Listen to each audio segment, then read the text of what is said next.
കേൾക്കാമല്ലോ അല്ലേ? എല്ലാവർക്കും കേൾക്കാമോ ഞാൻ പറയുന്നത്? കേൾക്കാം. കേൾക്കാം. ഓക്കെ. കേൾക്കാം. ഓക്കെ. നമ്മുടെ വിദ്യാഭ്യാസ വകുപ്പും ശാസ്ത്ര സാഹിത്യ പരിഷത്തും ചേർന്ന് സംഘടിപ്പിക്കുന്ന മക്കൾക്കൊപ്പം എന്ന ഒരു പരിപാടിക്ക് വേണ്ടിയാണ് നമ്മൾ ഇന്നിവിടെ എത്തിയിരിക്കുന്നത്. ഇതിൽ ഓൺലൈൻ പഠനത്തിൽ നമ്മൾ രക്ഷകർത്താക്കളും കുട്ടികളും അതുപോലെ തന്നെ അധ്യാപകരും പല വിധത്തിലുള്ള സംഘർഷങ്ങൾ, മാനസിക സംഘർഷങ്ങളൊക്കെ നേരിടുന്നുണ്ട്. അപ്പോൾ നമ്മളെ ക്ലാസ് ടീച്ചേഴ്സിനെ ഒക്കെ വിളിക്കുമ്പോഴൊക്കെ അവരുടെ മനസ്സിലെ സംഘർഷങ്ങൾ നമുക്ക് മനസ്സിലാക്കാൻ സാധിക്കുന്നുണ്ട്. അപ്പോൾ അങ്ങനെ ഈ പ്രശ്നങ്ങളൊക്കെ പരിഹരിക്കുവാനായിട്ട് നമ്മുടെ ഗവൺമെന്റ് പല വിധത്തിലുള്ള പരിപാടികളൊക്കെ സംഘടിപ്പിക്കുന്നുണ്ട്. അപ്പോൾ ഈ ഓൺലൈൻ പഠനത്തില് കുട്ടികൾക്ക് ഒരു കൈത്താങ്ങാകേണ്ടത് നമ്മുടെ രക്ഷകർത്താക്കൾ തന്നെയാണ്. നമുക്ക് ഇന്നത്തെ സാഹചര്യത്തിൽ ഈ രീതിയിൽ തന്നെ നമുക്ക് മുന്നോട്ട് പോകാൻ സാധിക്കുകയുള്ളൂ. അതുകൊണ്ട് തീർച്ചയായിട്ടും രക്ഷകർത്താക്കൾക്ക് ഒരു വലിയ റോൾ അവിടെ ഉണ്ട് ഈ കുട്ടികളുടെ ഓൺലൈൻ പഠനത്തില്. അപ്പോൾ ഈ സാഹചര്യത്തിലെ വിദ്യാർത്ഥികളുടെ പഠന പ്രവർത്തനങ്ങളിൽ തന്നെ രക്ഷകർത്താക്കളുടെ ഇടപെടലുകൾക്ക് വളരെയേറെ പ്രാധാന്യമുള്ളതും അതുകൊണ്ട് തന്നെയാണ്. അപ്പോൾ അതിനെക്കുറിച്ച് ഉള്ള ഒരു ക്ലാസ് ഈ രക്ഷകർത്താക്കൾക്ക് എങ്ങനെ ഈ ഓൺലൈൻ പഠനത്തിൽ അതിനെ മെച്ചപ്പെട്ടതാക്കാൻ എങ്ങനെ അവർക്ക് കുട്ടികൾക്ക് ഒരു കൈത്താങ്ങ് ആകാൻ സാധിക്കും എന്നുള്ള അതിനെക്കുറിച്ചൊക്കെയുള്ള ഒരു ക്ലാസ് ആണ് ഇന്നിവിടെ നടക്കുന്നത്. ഇനി ഞാൻ എൻ്റെ കർത്തവ്യത്തിലേക്ക് കടക്കട്ടെ. ഇന്ന് ഈ ക്ലാസ് ഇവിടെ നയിക്കാൻ എത്തിയിരിക്കുന്നത് കരിയർ കൗൺസിലറായ ശ്രീമതി കെ അജിത ടീച്ചറാണ്. ടീച്ചറെ ഈ ക്ലാസ്സിലേക്ക് ബഹുമാനപൂർവ്വം സ്വാഗതം ചെയ്യുന്നു. പിന്നെ ഈ ക്ലാസ്സിലെ 9ാം ക്ലാസ്സിലെ 2 ഡിവിഷനിലെ കുട്ടികളുടെ രക്ഷകർത്താക്കളാണ് ഉൾപ്പെട്ടിരിക്കുന്നത്. അപ്പോൾ ഈ ക്ലാസ്സിൽ പങ്കെടുക്കാൻ എത്തിയിരിക്കുന്ന എല്ലാ രക്ഷകർത്താക്കളെയും ഈ ക്ലാസ്സിലേക്ക് കൃത്യമായി സ്വാഗതം ചെയ്യും. ഈ ക്ലാസ് നിങ്ങൾക്ക് ഒരു മികച്ച അനുഭവമായി തീരട്ടെ എന്ന് ആശംസിച്ചുകൊണ്ട് ഞാൻ എൻ്റെ വാക്കുകൾ നിർത്തുന്നു. നന്ദി, നമസ്കാരം. ഈ ക്ലാസ് നയിക്കുന്നതിന് ശ്രീമതി അജിത ടീച്ചറെ ക്ഷണിക്കുന്നു. നന്ദി ടീച്ചറെ. ഇന്നത്തെ മുഖ്യ അതിഥികളായ പ്രിയ ബഹുമാനപ്പെട്ട രക്ഷിതാക്കളെ, KPMHS എല്ലാ അധ്യാപക അനധ്യാപക അംഗങ്ങളെ, കൂടാതെ കുട്ടികളെങ്കിലും ചിലർ ഇതിനകത്ത് രക്ഷിതാക്കളുടെ കൂടെ ഉണ്ട് എന്നതുകൊണ്ട് അവരെ കൂടി അഭിസംബോധന ചെയ്തുകൊണ്ട് ഒരു ഹൃദ്യമായ സായാഹ്നം ആശംസിച്ചുകൊണ്ട് തുടങ്ങാം. നമ്മുടെ ടീച്ചർ സംസാരത്തിൽ ധാരാളം സമയം ക്ലാസ് എന്ന് പറഞ്ഞിട്ടാണ് അഭിസംബോധന ചെയ്തുകൊണ്ട്, അല്ലെങ്കിൽ ഏതെങ്കിലും രീതിയിലുള്ള വിശേഷണത്തിൽ ക്ലാസ്സാണ് കൂടുതലായിട്ടും ഊന്നിപ്പറഞ്ഞത്. അതിലൊരു തിരുത്തു വരുത്തുകയാണ്. നിങ്ങൾ രക്ഷിതാക്കളുടെ എല്ലാവരുടെയും സമ്മതത്തോടു കൂടി ടീച്ചറിനെ തിരുത്തുകയാണ്. നമ്മളിനി 1 മണിക്കൂർ ഒരു ക്ലാസ് അല്ല, ഒരു ടീം കുറച്ച് സംസാരങ്ങളുമായി പോകുന്നു. ടീമിൽ എന്നെയും കൂടി ചേർക്കുക. കാരണം ഞാൻ 9ാം ക്ലാസ്സിലെ ഒരു കുട്ടിയുടെ രക്ഷിതാവാണ്. അപ്പോൾ നമ്മളെല്ലാവരും ഏകദേശം തുല്യമായിട്ടുള്ള ഒരു പദവി അലങ്കരിച്ചുകൊണ്ട് പോകുന്നൊരു വ്യക്തിയാണ്. അജിത ടീച്ചർ എന്ന് പറഞ്ഞുവെങ്കിൽ കൂടി ഇന്നിപ്പോൾ നമ്മളെല്ലാവരും രക്ഷിതാക്കൾ കൂടി ആലോചിച്ചുകൊണ്ട് കുറച്ച് കാര്യങ്ങൾ സംസാരിക്കുന്നു. ഞാൻ കുറച്ച് ആശയങ്ങൾ പങ്കുവയ്ക്കും. തുടർന്ന് ഇതിനിടയിലോ അല്ലെങ്കിൽ കഴിയുമ്പോഴും നിങ്ങൾ ഓരോരുത്തരും നിങ്ങൾക്കാവും വിധം നിങ്ങളുടെ സാഹചര്യങ്ങളെ ഒന്ന് പങ്കുവയ്ക്കുന്നു. ഞാൻ സംസാരിക്കുന്ന കാര്യങ്ങൾ ഒട്ടുമുക്കാലും നമുക്കെല്ലാവർക്കും പരിചയമുള്ള കാര്യങ്ങൾ തന്നെയാണ്. കൂട്ടായിട്ടൊന്ന് കേൾക്കുന്നു എന്ന് മാത്രമേ ഉള്ളൂ. എന്നതുകൊണ്ട് തന്നെ അതിൻ്റെ പൂർണ്ണതയിലേക്ക് എത്തിക്കാനും അല്ലെങ്കിൽ അല്പം കൂടി ചേർക്കേണ്ടതുണ്ടെങ്കിൽ അത് ചേർത്ത് വയ്ക്കാനായിട്ടുള്ള അവസരം കൂടി നിങ്ങൾ ഓരോ രക്ഷിതാക്കളും ഏറ്റെടുത്തുകൊണ്ട് നമുക്ക് ഒന്നായി തുഴഞ്ഞുകൊണ്ട് കുറച്ച് സമയം ചെലവഴിക്കാം. ഓക്കെ, ഞാൻ എന്നെ പരിചയപ്പെടുത്താം. പേര് ഓൾറെഡി ടീച്ചർ പറഞ്ഞു കഴിഞ്ഞു. Ajitha K A, Mulanthuruthy. എനിക്ക് 3 കുട്ടികളാണ്. അതിലേറ്റവും കൂടുതലായിട്ട് നമ്മുടെ മൂത്തയാളെന്ന നിലയിൽ നമ്മുടെ ഹൈസ്കൂളിലെ ഒരു വിദ്യാർത്ഥിയുടെ അമ്മ. ഞാൻ കൂടുതലായിട്ട് താല്പര്യം കാണിക്കുന്നത് കുട്ടികളുടെ പഠനവും അല്ലെങ്കിൽ കുട്ടികളുടെ മാനസികാവസ്ഥയിൽ അവർ എങ്ങനെയായിരിക്കണം എന്നുള്ളതിൽ ചില അന്വേഷണങ്ങൾ നടത്തിക്കൊണ്ടിരിക്കുകയാണ്. കാരണം എൻ്റെ മക്കളുടെ മുന്നോട്ടുള്ള പോക്ക് കാണുകയും അവരിൽ നിന്ന് കുറേ കാര്യങ്ങൾ പഠിക്കുകയും തുടർന്ന് എൻ്റെ ഇഷ്ട വിഷയം എന്ന നിലയിൽ കുട്ടികളുമായിട്ട് ചേർന്ന് നിൽക്കുന്നു. അപ്പോൾ നമ്മുടെ ടീച്ചർ പറഞ്ഞ ആ ആമുഖത്തിൽ തുടങ്ങും, നമ്മുടെ കുഞ്ഞുങ്ങളിപ്പോൾ ഓൺലൈൻ പഠനത്തിലാണ്. അതിൻ്റെ സാഹചര്യം എന്താണെന്ന് ഞാൻ പറയാതെ തന്നെ അറിയാം. 1.5 വർഷങ്ങൾക്ക് മുമ്പ് കൊറോണ എന്ന ഒരു മഹാവ്യാധി വന്നു. നമ്മൾ സാമൂഹിക അകലം പാലിക്കേണ്ടതിനാൽ ധാരാളമായിട്ട് കരുതലോടുകൂടി നമ്മുടെ സ്കൂളിലെ അന്തരീക്ഷം വീട്ടിലേക്ക് മാറ്റുകയാണ്. അതായത് സ്കൂളിൽ ചെന്നിട്ട് സ്കൂളിലെ കുട്ടികളുമായിട്ടുള്ള പഠനം, ഒരുമിച്ചുള്ള ഒന്നു ചേർന്നുള്ള കളിയിലൂടെയുള്ള പഠനം ഇല്ലാതാവുകയും കൂടാതെ നമ്മളുടെ വീടാവുന്ന വിദ്യാലയത്തിൽ ഒതുക്കപ്പെടുകയും ചെയ്തു. ഈ ഒരു സന്ദർഭത്തിൽ നിങ്ങൾ ഓരോരുത്തരും ഈ അടുത്തിടയ്ക്ക് വന്ന ഒരു പ്രധാനപ്പെട്ട വാർത്ത നമ്മുടെ ഈ സ്കൂളുമായി ബന്ധപ്പെട്ട് അറിഞ്ഞിരിക്കും. ആരെങ്കിലും ഒന്ന് സംസാരിക്കാവോ അതെന്താണെന്ന്? നമ്മുടെ സ്കൂളിങ്ങുമായിട്ട് ബന്ധപ്പെട്ട് ഈ അടുത്തിടയ്ക്ക് 1-2 നല്ല വാർത്തകൾ പറഞ്ഞിരുന്നു. ചിലർക്ക് നല്ലതെന്ന് തോന്നാം, ചിലർക്ക് ചിലപ്പോൾ ഒന്നും തോന്നിക്കാണില്ല. ഒരു രക്ഷിതാവ് ആരെങ്കിലും ഒന്ന് സംസാരിച്ച് എന്താണ് നമ്മുടെ സ്കൂളുമായി ബന്ധപ്പെട്ട് ഈ അടുത്തിടകളിൽ ഉണ്ടായിട്ടുള്ള വാർത്ത? പറയൂ. എല്ലാവരും ഓൺ ചെയ്ത് വെച്ചിട്ട് പോയിരിക്കുകയാണോ?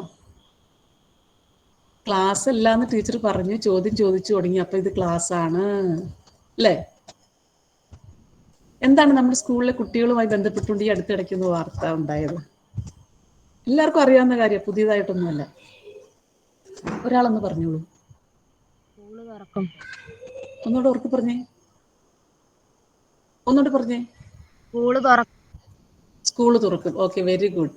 സ്കൂള് തുറക്കാൻ പോകുന്നു എന്നാണ് പറഞ്ഞത്. രക്ഷിതാവാണോ കുട്ടിയാണോ പറഞ്ഞതെന്ന് അറിയില്ല, എങ്കിൽ കൂടി ശരിയായ ഒരു അതാണ്. അതായത് ഉടനെ തന്നെ സ്കൂൾ തുറക്കും. അതിൻ്റെ പ്രാരംഭഘട്ടമായിട്ട് പല കാര്യങ്ങളും പറഞ്ഞിട്ടുണ്ട്. എല്ലാ കുട്ടികൾക്കും വാക്സിനേഷൻ കൊടുക്കും. തുടർന്ന് പരീക്ഷണാടിസ്ഥാനത്തിൽ ഘട്ടം ഘട്ടമായി കുട്ടികളെ സ്കൂളിൽ എത്തിക്കുകയും കുട്ടികളുടെ പഠനം പഴയ നിലയിലേക്ക് കൊണ്ടുപോകാനുള്ള ശ്രമം നടക്കും എന്ന് പറഞ്ഞിരിക്കുന്നു. അത് കേട്ടപ്പോൾ നമ്മുടെ കുഞ്ഞുങ്ങളിൽ എന്തെങ്കിലും രീതിയിൽ മാറ്റം, ആ ഒരു തീരുമാനത്തിലേക്ക് പോകുമ്പോൾ ഉണ്ടായ കുട്ടികളുടെ പ്രതികരണം ഒന്ന് പറയാവോ? ആരെങ്കിലും ഒന്ന് പറയാവോ? വേറെ ആരെങ്കിലും ഒന്ന് സംസാരിച്ചേ. ധാരാളം കൂട്ടുകാരുടെ രക്ഷിതാക്കൾ ഇതിനകത്തുണ്ട് ഇല്ലേ? 60 രക്ഷിതാക്കളുള്ള ഈ ഒരു ഗ്രൂപ്പിൽ ഈ വാർത്ത കേട്ടപ്പോൾ ഒരു രക്ഷിതാവ് പറഞ്ഞു കഴിഞ്ഞു, സ്കൂൾ തുറക്കുമെന്നൊരു വാർത്തയാണ് ഈ അടുത്തിടയിൽ സ്കൂളുമായിട്ട് ബന്ധപ്പെട്ടുണ്ടായത്. എങ്കിൽ ആ വാർത്തകളെ, അതിനെക്കുറിച്ച് കുട്ടികളുടെ പ്രതികരണം, അല്ലെങ്കിൽ കുട്ടികളുടെ തന്നെ പറഞ്ഞോളൂ, കുട്ടികളുടെ പ്രതികരണം എന്താണ് അതിനെക്കുറിച്ച്? കുട്ടികൾ എങ്ങനെയാണ് അതിനെ സ്വീകരിച്ചത്? അല്ലെങ്കിൽ കുട്ടികൾ അത് കേട്ടിട്ട് നിർജീവമായിട്ടിരിക്കുകയാണോ ചെയ്തത്? ആർക്കും ഒന്നും തോന്നിയില്ല. നമ്മുടെ കുഞ്ഞുങ്ങൾ ഇത് അറിഞ്ഞിട്ടുണ്ടോ സ്കൂൾ തുറക്കുമെന്ന്? ടീച്ചറെ സന്തോഷമാണ് പിള്ളേർക്ക്. കുട്ടികൾക്ക് സന്തോഷം തോന്നി. രണ്ട് രക്ഷിതാക്കൾ പറഞ്ഞു കുട്ടികൾക്ക് സന്തോഷം തോന്നി. മൂന്നാമത്തെ ആൾക്ക് സന്തോഷമാണോ? നിങ്ങൾ ഒരു കാര്യം ചെയ്യോ, ആ ചാറ്റ് ബോക്സിൽ ഒന്ന് ടൈപ്പ് ചെയ്തിട്ടേ, കുട്ടികൾക്ക് സന്തോഷമായി അല്ലെങ്കിൽ സന്തോഷമായില്ല. കുട്ടികൾക്ക് സന്തോഷമായി. അങ്ങനെയാണെങ്കിൽ അതൊന്ന് ചാറ്റ് ബോക്സിൽ ഇട്ടേ, ഒന്ന് കാണട്ടെ. എല്ലാവർക്കും സന്തോഷമാണോ എന്നൊന്ന് അനുഭവം ഒന്ന് അറിയട്ടെ. ആരും ഇടുന്നില്ലല്ലോ. സന്തോഷം ഇല്ലാണ്ട് പറഞ്ഞതാണോ? സന്തോഷമായി. I am happy. Yes, okay. ഏകദേശം എല്ലാവരും തന്നെ, ഭൂരിപക്ഷ ആളുകളും അത് തന്നെയാണ് ആൻസർ ചെയ്യുന്നത്. അപ്പൊ അത് നടന്നു പോയിക്കോട്ടെ. ഇനി ഇത് കൂട്ടുകാരൻ്റെ അല്ലെങ്കിൽ കുട്ടിയുടെ ഒരു കാര്യമാണ് പറഞ്ഞത് കേട്ടോ. ഇനി ഞാൻ ചോദിക്കുന്നത്, നമ്മൾ രക്ഷിതാക്കളുടെ ഭാഗത്തു നിന്ന് ഉള്ള പ്രതികരണം എന്ന് പറഞ്ഞു. ഇതിൽ നിന്ന് മാറ്റമായിട്ട് ആർക്കെങ്കിലും തോന്നുന്നുണ്ടോ? എനിക്ക് ഇതിൽ സന്തോഷമല്ല തോന്നുന്നത്, അല്ലെങ്കിൽ എനിക്ക് ആശങ്കയാണ് തോന്നുന്നത്, അല്ലെങ്കിൽ ഇത് മേലെ അത്ര ഇതായിട്ട് പറ്റുന്നു എന്ന് തോന്നുന്നില്ല, അങ്ങനെയൊക്കെ എന്തെങ്കിലും അഭിപ്രായമുള്ളവരുണ്ടോ? അത് ചാറ്റ് ബോക്സിൽ ഇട്ടുണ്ടോ? ഒന്നോ രണ്ടോ വാക്കിലൊന്ന് പറയാവോ? സ്കൂൾ തുറക്കാൻ പോകുന്നു എന്ന വാർത്ത കേട്ടപ്പോൾ നമ്മുടെ കുട്ടികൾക്ക് സന്തോഷമായി. അവർ സന്തോഷപൂർവ്വമാണ് അതിനെ സ്വീകരിച്ചിരിക്കുന്നത്.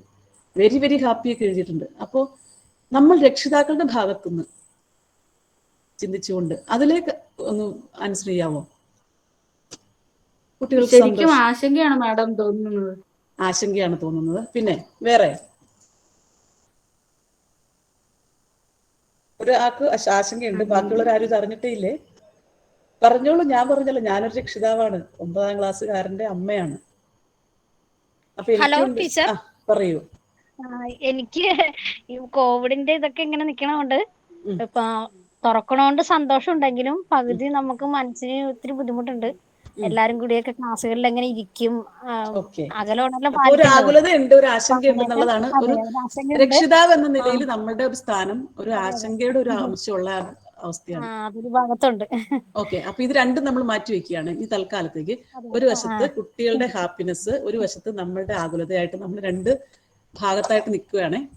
ഇനി നമ്മളുടെ ഈ ഒരു അവസ്ഥയിൽ എന്തായിരിക്കും നമ്മുടെ ഈ കുഞ്ഞുങ്ങൾ ആശങ്കപ്പെടാൻ ഉണ്ടായത് എന്ന് നമുക്കിനി അടുത്ത ഒരു സെഷനിൽ വരുമ്പോൾ കാണണം. അത് ആലോചിക്കണേ. എന്തുകൊണ്ടായിരിക്കും അവർ സന്തോഷം പ്രകടിപ്പിച്ചതെന്നും എന്തുകൊണ്ടായിരിക്കും നമ്മൾ രക്ഷിതാക്കൾക്ക് ആശങ്ക വന്നതെന്നും നമുക്ക് അവസാനിപ്പിക്കുമ്പോൾ അതിൻ്റെ ഒരു ഇത് പറയണം. ഓക്കെ. ഇനി ഞാനൊരു കൂട്ടുകാരനോ അല്ലെങ്കിൽ കൂട്ടുകാരിയോ സംസാരിച്ചൊരു കാര്യം പറയാം. അതായത് ഒരു കുട്ടി ഒരു 8ൽ നിന്ന് 9ലേക്ക് അപ്പം നമ്മുടെ 9ലായ ഒരു കൂട്ടുകാരൻ വിളിച്ചിട്ട്, ടീച്ചറെ എനിക്ക് മാർക്ക് അധികം കിട്ടുന്നില്ല, എനിക്ക് എന്തോ ഒരു ബുദ്ധിമുട്ട് വരുന്നുണ്ട്, എന്നാൽ പഠിക്കുന്നുണ്ട്, ഫുൾ ടൈം പഠിക്കുന്നുണ്ട്, ഞാൻ എന്താണെന്ന് കാരണം അറിയുന്നില്ല. അതാണ് ഈ കൂട്ടുകാരൻ്റെ ഒരു സംശയം.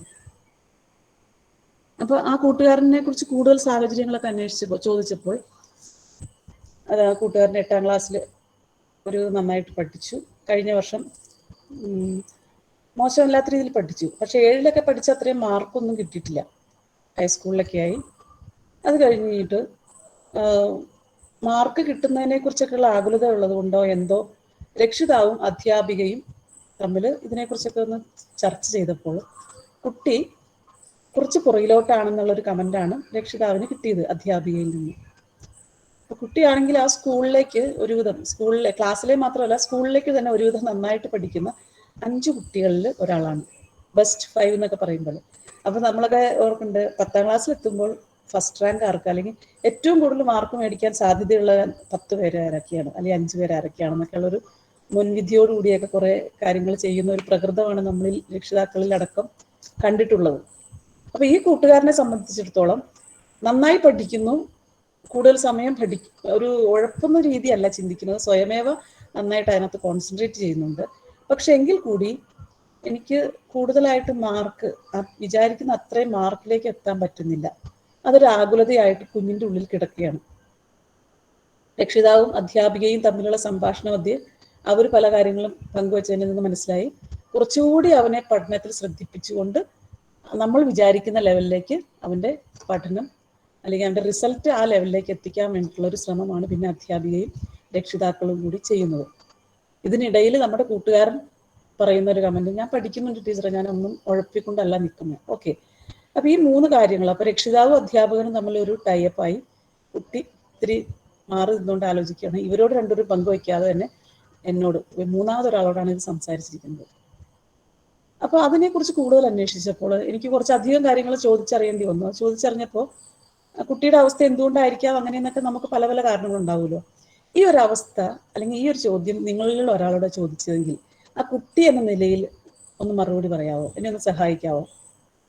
ആ കുട്ടിയുടെ ഈ സാഹചര്യത്തെ വിലയിരുത്തിക്കൊണ്ട് 1-2 പേരൊന്ന് പങ്കുവയ്ക്കാവോ? ആ അവസ്ഥയെ എങ്ങനെ വിലയിരുത്തുന്നു, അല്ലെങ്കിൽ എന്തുകൊണ്ടായിരിക്കാം കുട്ടി ഇങ്ങനെ ഈ ഒരു രീതിയിലേക്ക് പെരുമാറാൻ ഇങ്ങനെ മാറ്റം വന്നത്, അവന് സംതൃപ്തിയില്ല, അറ്റ്മോസ്റ്റ് മാർക്കിലേക്ക് എത്തുന്നില്ല എന്നുള്ള ചിന്ത വന്നത് എന്തുകൊണ്ടായിരിക്കും? ഒന്ന് പങ്കുവയ്ക്കാവോ? ആർക്ക് വേണമല്ലോ പറയൂ. കേൾക്കുന്നില്ല, പറഞ്ഞോളൂ. എല്ലാരും പോയോ? അവന് സ്കൂളിൽ വന്ന് പഠിക്കാൻ പറ്റാത്തത് കൊണ്ടായിരിക്കും ടീച്ചറെ. ഒന്ന്, അവന് സ്കൂളിൽ വന്ന് പഠിക്കാൻ പറ്റാത്തത് കൊണ്ട് ഒരു കാരണം. ഇനി വേറെ ഏതെങ്കിലും ഇതല്ലാത്ത വേറെ കാരണം? ഓൺലൈൻ ക്ലാസ് ആയതുകൊണ്ട് 2. ഇനി പിന്നെ വേറെ എന്തായിരിക്കും? ടീച്ചർ പഠിക്കുന്നതിനിടയ്ക്ക് കളിയുടെ ശ്രദ്ധ പോകുന്നുണ്ട്, അതുകൊണ്ടാണ്. ഓക്കെ. 3, കളിയിലൂടെയുള്ള ശ്രദ്ധ. കളി എന്നതുകൊണ്ട് അമ്മ ഉദ്ദേശിക്കുന്നത് ഓൺലൈൻ അല്ലെങ്കിൽ ഡിജിറ്റൽ കളികളാണോ അതോ ഔട്ട്ഡോർ ഗെയിമുകളാണോ? ഗെയിമും കാര്യങ്ങളൊക്കെ ആയിട്ടൊക്കെ പിള്ളേർ പോകുമല്ലോ. മെഷീനുമായിട്ട് ബന്ധപ്പെട്ട കാര്യത്തിലേക്ക് ശ്രദ്ധ വരുന്നു. Okay, fine. അടുത്തത് ഇനി വേറെ എന്തായിരിക്കും ആ കുട്ടിയെ കൂടുതലായിട്ട് ബാധിച്ചത്? പക്ഷെ കുട്ടി പറയുന്നുണ്ട് ഞാൻ പഠിക്കുന്നുണ്ട്. എന്തായിരിക്കും പിന്നെ? ഇനി എന്തെങ്കിലും കാരണം ഉണ്ടാകാമോ? നമ്മുടെ കുഞ്ഞുങ്ങളെ നോക്കിയാൽ മതി, നമുക്കറിയാം ഇഷ്ടംപോലെ കാര്യങ്ങൾ നമുക്ക് കണ്ടെത്താൻ പറ്റും ഇല്ലേ. 50 കുട്ടികളുണ്ടെങ്കിൽ നമുക്ക് 50-ൽ അധികം കാരണങ്ങൾ കണ്ടെത്താൻ കഴിയും, വ്യത്യസ്തമായിട്ടുള്ളത്. ഒന്ന് പറഞ്ഞു നോക്കൂ. ഓക്കെ, ഇനി നമുക്ക് അങ്ങനെയാണെങ്കിൽ ഈ പറഞ്ഞ എല്ലാ കാരണങ്ങളും നമുക്ക് തള്ളാനുള്ള ഒന്നുമില്ല. എല്ലാം അടിസ്ഥാനപരമായിട്ട് അതിനകത്ത് വന്നിരിക്കുന്ന കാര്യങ്ങൾ തന്നെയാണ്. കുട്ടി സ്കൂളിൽ പോകാതെയുള്ള പഠനമാണ്, ഓൺലൈൻ പഠനമാണ്, അവൻ കൂടുതൽ സമയവും ഉപകരണങ്ങളുമായിട്ടുള്ള പഠനമായതുകൊണ്ട് തന്നെ കൂടുതൽ സമയം പഠിക്കുന്നു എങ്കിൽ കൂടി ശ്രദ്ധ ഗെയിമുകളിലേക്കും മറ്റു കാര്യങ്ങളിലേക്കൊക്കെ പോകാം. ഈ ഒരു 3 പോയിന്റ്, നിങ്ങൾ പറഞ്ഞ 3 പോയിന്റിൽ തന്നെ നമുക്ക് നിൽക്കാം. ഓക്കെ, അപ്പൊ ഇങ്ങനെ പറയുമ്പോൾ നമ്മൾ വേറെ രണ്ടുപേരെ മാറ്റി നിർത്തിയിട്ടുണ്ട്. ഒരു രക്ഷിതാവും ഒരു അധ്യാപികയും ഉണ്ട്. അവർ തമ്മിലുള്ള ഒരു സംഭാഷണം, അതെന്തുകൊണ്ടായിരിക്കും? അത് വേറൊരാൾ സംസാരിച്ചേ, അതെന്തുകൊണ്ടായിരിക്കും അവരുടെ പ്രതികരണം അങ്ങനെ? അല്ലെങ്കിൽ അവരെങ്ങനെ അതിനെ കൈകാര്യം ചെയ്തു, അല്ലെങ്കിൽ എങ്ങനെ കൈകാര്യം ചെയ്യണം, ഒന്ന് പറയാവോ? പറഞ്ഞോളൂ, നമ്മൾ മാത്രമേ ഉള്ളൂ ഇവിടെ ഇന്ന്.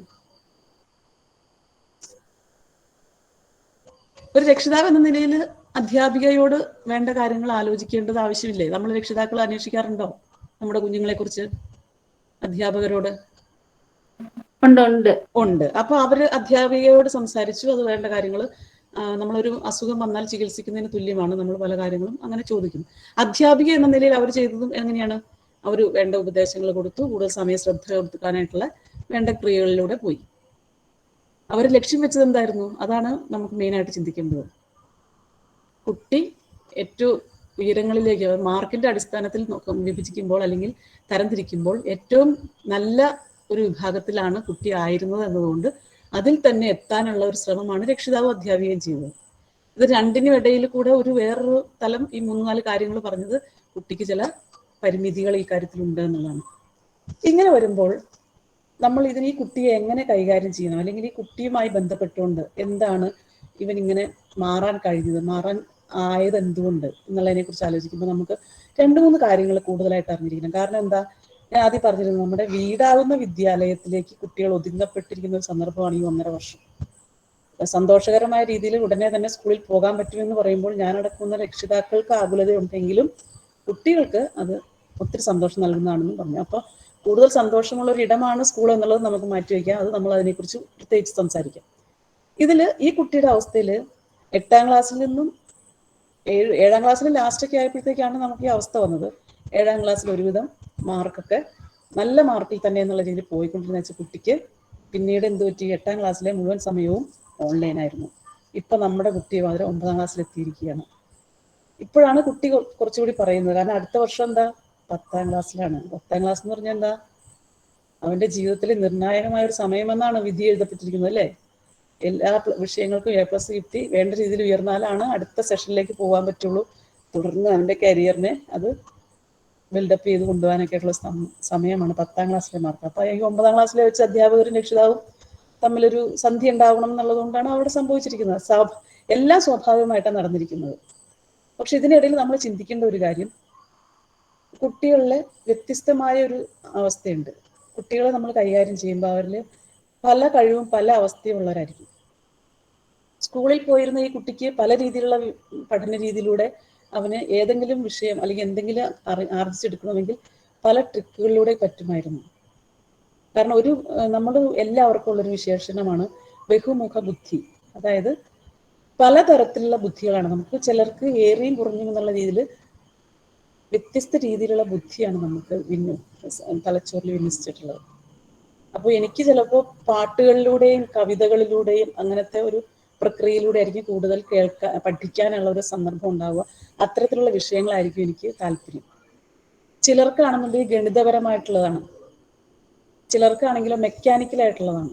അങ്ങനെ ബഹുമുഖമായിട്ടുള്ള രീതിയിലാണ് ഓരോരുത്തരിലും സംവിധാനം ചെയ്തിട്ടുള്ള നമ്മുടെ ബുദ്ധി. ബുദ്ധി അങ്ങനെ ആണെന്നല്ലിക്ക് ചിലപ്പോൾ സ്കൂളിൽ ചെന്ന് പഠിച്ചുകൊണ്ടിരുന്ന സമയത്ത് ഈ കൂട്ടുകാരന് കൂടുതലായിട്ട് അവിടുത്തെ അന്തരീക്ഷത്തിൽ വ്യത്യസ്ത രീതിയിൽ കിട്ടിക്കൊണ്ടിരുന്നത് ഒരു കാരണമാകും. അതുപോലെ തന്നെയാണ് ഈ മെഷീനെ കൈകാര്യം ചെയ്യുന്നതിലുള്ള പ്രായോഗികത ജീവനില്ലാത്ത രീതി ആയതുകൊണ്ടും ആവാം. ഇത് കൂടാതെ തന്നെ വ്യത്യാസമുണ്ട്. നമ്മൾ സ്കൂളിലെ സ്കൂളിലെ ടീച്ചറും ഈ അമ്മയും സംസാരിച്ചപ്പോൾ ആ കുട്ടിയെ മാർക്ക് കിട്ടുന്നതിലേക്ക് ഒരുക്കുന്ന ഒരു ശ്രമം മാത്രമേ നടത്തുള്ളൂ. പക്ഷെ ആ കുട്ടിയെ അറിഞ്ഞുകൊണ്ട്, കുട്ടിയുടെ അവസ്ഥ എന്തെന്ന് അറിഞ്ഞുകൊണ്ട് കുട്ടിയെ അവന്റെ ആ ഒരു വ്യക്തി വ്യത്യാസം ഓരോ വ്യക്തിയിലും ഇപ്പൊ 5 കുട്ടികളും നന്നായിട്ട് പഠിക്കുന്ന 5 കുട്ടികളെ ഐഡന്റിഫൈ ചെയ്തപ്പോൾ ആ 5 കുട്ടികളെയും ഒരേ രീതിയിൽ കണ്ടുകൊണ്ടായിരിക്കരുത് നമ്മൾ അവരെ അളക്കുകയും അവർക്ക് വേണ്ട അളവ് കോലുകൾ നിശ്ചയിച്ചുകൊണ്ട് വിദ്യാഭ്യാസ പ്രക്രിയയിലെ പ്രദാനം ചെയ്യലും. അതാണ് ഏറ്റവും ശ്രദ്ധിക്കേണ്ടത്. അതായത് അവർക്ക് എന്താണോ വേണ്ടത് അവരുടെ വ്യക്തി വ്യത്യാസത്തിനനുസരിച്ചുള്ളതായിരിക്കണം, അങ്ങനത്തെ വഴികളായിരിക്കണം നമ്മൾ തിരഞ്ഞെടുക്കേണ്ടത്. അങ്ങനെ തിരഞ്ഞെടുക്കണമെങ്കിൽ നമ്മൾ എന്ത് ചെയ്യണം? സ്കൂളാവുന്ന വിദ്യാലയത്തിലെ അധ്യാപകരും രക്ഷിതാവും കളിക്കൂട്ടുകാരനും അല്ലെങ്കിൽ കൂട്ടുകാരിയുമായ നമ്മൾ രക്ഷിതാക്കളുടെ അധ്യാപന ജോലി, അതായത് നമ്മുടെ ഇപ്പോഴത്തെ റോൾ എന്താ? 3 റോളിലാണ് നമ്മൾ നിൽക്കുന്നത്. ആ റോള് നമുക്ക് ഫലപ്രദമായി കൊണ്ടുപോകണമെങ്കിൽ നമ്മുടെ കുഞ്ഞിനെ അറിയണം, നമ്മുടെ കുഞ്ഞിന്റെ പ്രായത്തെ അറിയണം. നമുക്കറിയാം, നമുക്ക് നഴ്സറി സ്കൂളിലോ അല്ലെങ്കിൽ പറയൂ, അറിയാതെ ഓൺ ചെയ്തായിരിക്കും തോന്നുന്നു. ഓക്കെ, നഴ്സറി സ്കൂളിൽ അല്ലെങ്കിൽ 1ാം ക്ലാസ് LP UP സ്കൂളിലൊക്കെ പഠിക്കുമ്പോൾ നമ്മുടെ കുഞ്ഞുങ്ങൾ എങ്ങനെയായിരുന്നു അതുപോലെയാണോ നമ്മുടെ കുട്ടികൾ ഇപ്പോൾ ഹൈസ്കൂളിലേക്കൊക്കെ ആയപ്പോൾ? അല്ല. ആ സമയത്ത് കളികളിലൂടെയായിരുന്നു കുട്ടികൾ പോയിരുന്നത്. അവരുടെ ആ പ്രായത്തിനനുസരിച്ചുള്ള ശ്രദ്ധ നമ്മൾ കൊടുത്തിരുന്നു. പക്ഷെ ഇപ്പോൾ കൗമാരത്തിൽ നടന്നു പോകുന്ന നമ്മുടെ കുഞ്ഞുങ്ങൾ, അതായത് 10 മുതൽ ഒക്കെ ഉള്ളൊരു പ്രായം, ഈ കൗമാര പ്രായത്തിലൂടെ കടന്നു പോകുന്ന നമ്മുടെ കുഞ്ഞുങ്ങളിലെ പ്രകടമായി ഉണ്ടാകുന്ന മാറ്റങ്ങൾ എന്ത്? അവരുടെ പെരുമാറ്റ ശൈലിയിൽ എന്തെല്ലാം വ്യത്യാസങ്ങളാണ് വരുന്നത്? അത് എത്രമാത്രം പോഷിപ്പിക്കണം? അവരെ എങ്ങനെയാണ് നമ്മൾ നയിക്കേണ്ടത്? ഇതെല്ലാം നമ്മൾ അറിഞ്ഞിരുന്നു പോകണം. അങ്ങനെ അറിഞ്ഞു പോകുമ്പോൾ മാത്രമാണ് അവരുടെ ശാരീരികവും മാനസികവും വൈകാരികവുമായ തലങ്ങളിലൂടെ നമ്മൾ ഒന്ന് ചേർന്ന് ടച്ച് ചെയ്ത് പോകുമ്പോൾ ഇവർക്കുണ്ടായേക്കാവുന്ന പല പ്രശ്നങ്ങളും നമുക്ക് പരിഹരിക്കാൻ കഴിയും. പൂർണ്ണമായിട്ടും ഒഴിവാക്കാൻ പറ്റുന്ന പ്രശ്നങ്ങളല്ല, കാരണം ഈ പ്രായത്തിന്റെ പ്രത്യേകത നമ്മൾ നന്നായിട്ടൊന്ന് പഠിക്കണം. അങ്ങനെ പഠിക്കുമ്പോൾ നമുക്ക് മനസ്സിലാവുന്ന ഒരു കാര്യമുണ്ട്.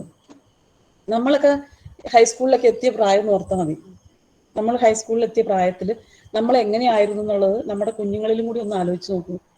നമുക്കറിയാലോ നമ്മുടെ കൗമാരപ്രായം എപ്പോഴാണ്?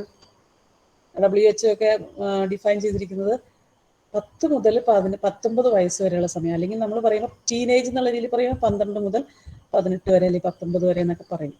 പക്ഷെ അത്രയും സമയത്ത് ഇപ്പൊ നമ്മുടെ 9ാം ക്ലാസ്സിൽ എത്തിയിരിക്കുന്ന കുട്ടികൾ കൗമാരദശയിലൂടെയാണ് പോകുന്നത്. കൗമാരദശ എന്ന് പറഞ്ഞാൽ അറിയാം, മനുഷ്യ ജീവിതത്തിലെ ഏറ്റവും അതായത് ബാല്യത്തിനും യൗവനത്തിനും ഇടയിലുള്ള ഒരു പ്രത്യേക സമയമാണ്. ആ സമയത്താണ് ശാരീരികവും മാനസികവും ആയ വളരെ സങ്കീർണമായ ഒരു മാറ്റമാണ് ആ സമയത്ത് നടക്കുന്നത്. അതാണ് അഡോളസൻസ് പീരീഡ് എന്ന് പറഞ്ഞാൽ.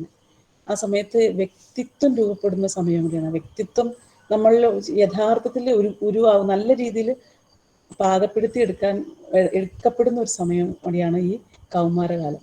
അപ്പോൾ വളരെ ഹാൻഡിൽ വിത്ത് കെയർ എന്ന് പറയും പോലെ വളരെ കൃത്യമായിട്ടുള്ള ഒരു പരിചരണം കൊടുക്കേണ്ട ഒരു ഘട്ടത്തിലാണ് നമ്മുടെ കുഞ്ഞുങ്ങൾ ഇപ്പോൾ എന്നുള്ളതാണ് നമ്മൾ മനസ്സിലാക്കേണ്ടത്. അപ്പോൾ ശാരീരികമായിട്ടുള്ള വളർച്ച മാത്രമല്ല, മാനസിക വളർച്ച ഉണ്ടാവും, അതല്ലെങ്കിൽ ലൈംഗിക ശേഷി ഉണ്ടാവുന്ന സമയം, പിന്നെ ചിന്തയിലും വികാരത്തിലും ഒക്കെ വളരെ വ്യത്യസ്തമായ രീതിയിലായിരിക്കും അവരുടെ പ്രതികരണങ്ങൾ പോലും. അതുകൊണ്ട് തന്നെ ഈ സമയത്ത് കൗമാരകാലത്തിൽ നമുക്കറിയാം, ആരോഗ്യ വിദഗ്ധർ അല്ലെങ്കിൽ വിദ്യാഭ്യാസ പ്രവർത്തകരുടെ അല്ലെങ്കിൽ മനഃശാസ്ത്രപരമായിട്ടുള്ള സമീപനത്തിലൂടെ പോകുന്ന ആളുകളൊക്കെ ഈ ഒരു സമയത്താണ് കൂടുതലായിട്ട് നമ്മുടെ കുഞ്ഞുങ്ങളുടെ കാര്യങ്ങളിൽ ശ്രദ്ധിക്കേണ്ട ഒരു കാലഘട്ടം കൗമാര കാലഘട്ടമാണ്. ഈ സമയത്ത് നമുക്ക് കുഞ്ഞുങ്ങളിൽ ഹോർമോണുകൾ വളരെ അധികമാകുന്നത് നമുക്കറിയാം. നമ്മളൊക്കെ പഠിക്കുന്ന കാലത്ത് നമ്മൾ ഓർക്കുന്നില്ലേ, നമ്മൾ പെൺകുട്ടികളാണെന്നുണ്ടെങ്കിൽ ആർത്തവുമായി ബന്ധപ്പെട്ടുകൊണ്ടുള്ള കുറേ കാര്യങ്ങൾ. അതെന്തുകൊണ്ടാണ്? ഹോർമോണിൽ ഉണ്ടാവുന്ന വർധനവ്, നമ്മുടെ ശരീരത്തിലെ ഹോർമോണിൽ ഉണ്ടാവുന്ന വർധനവാണ്.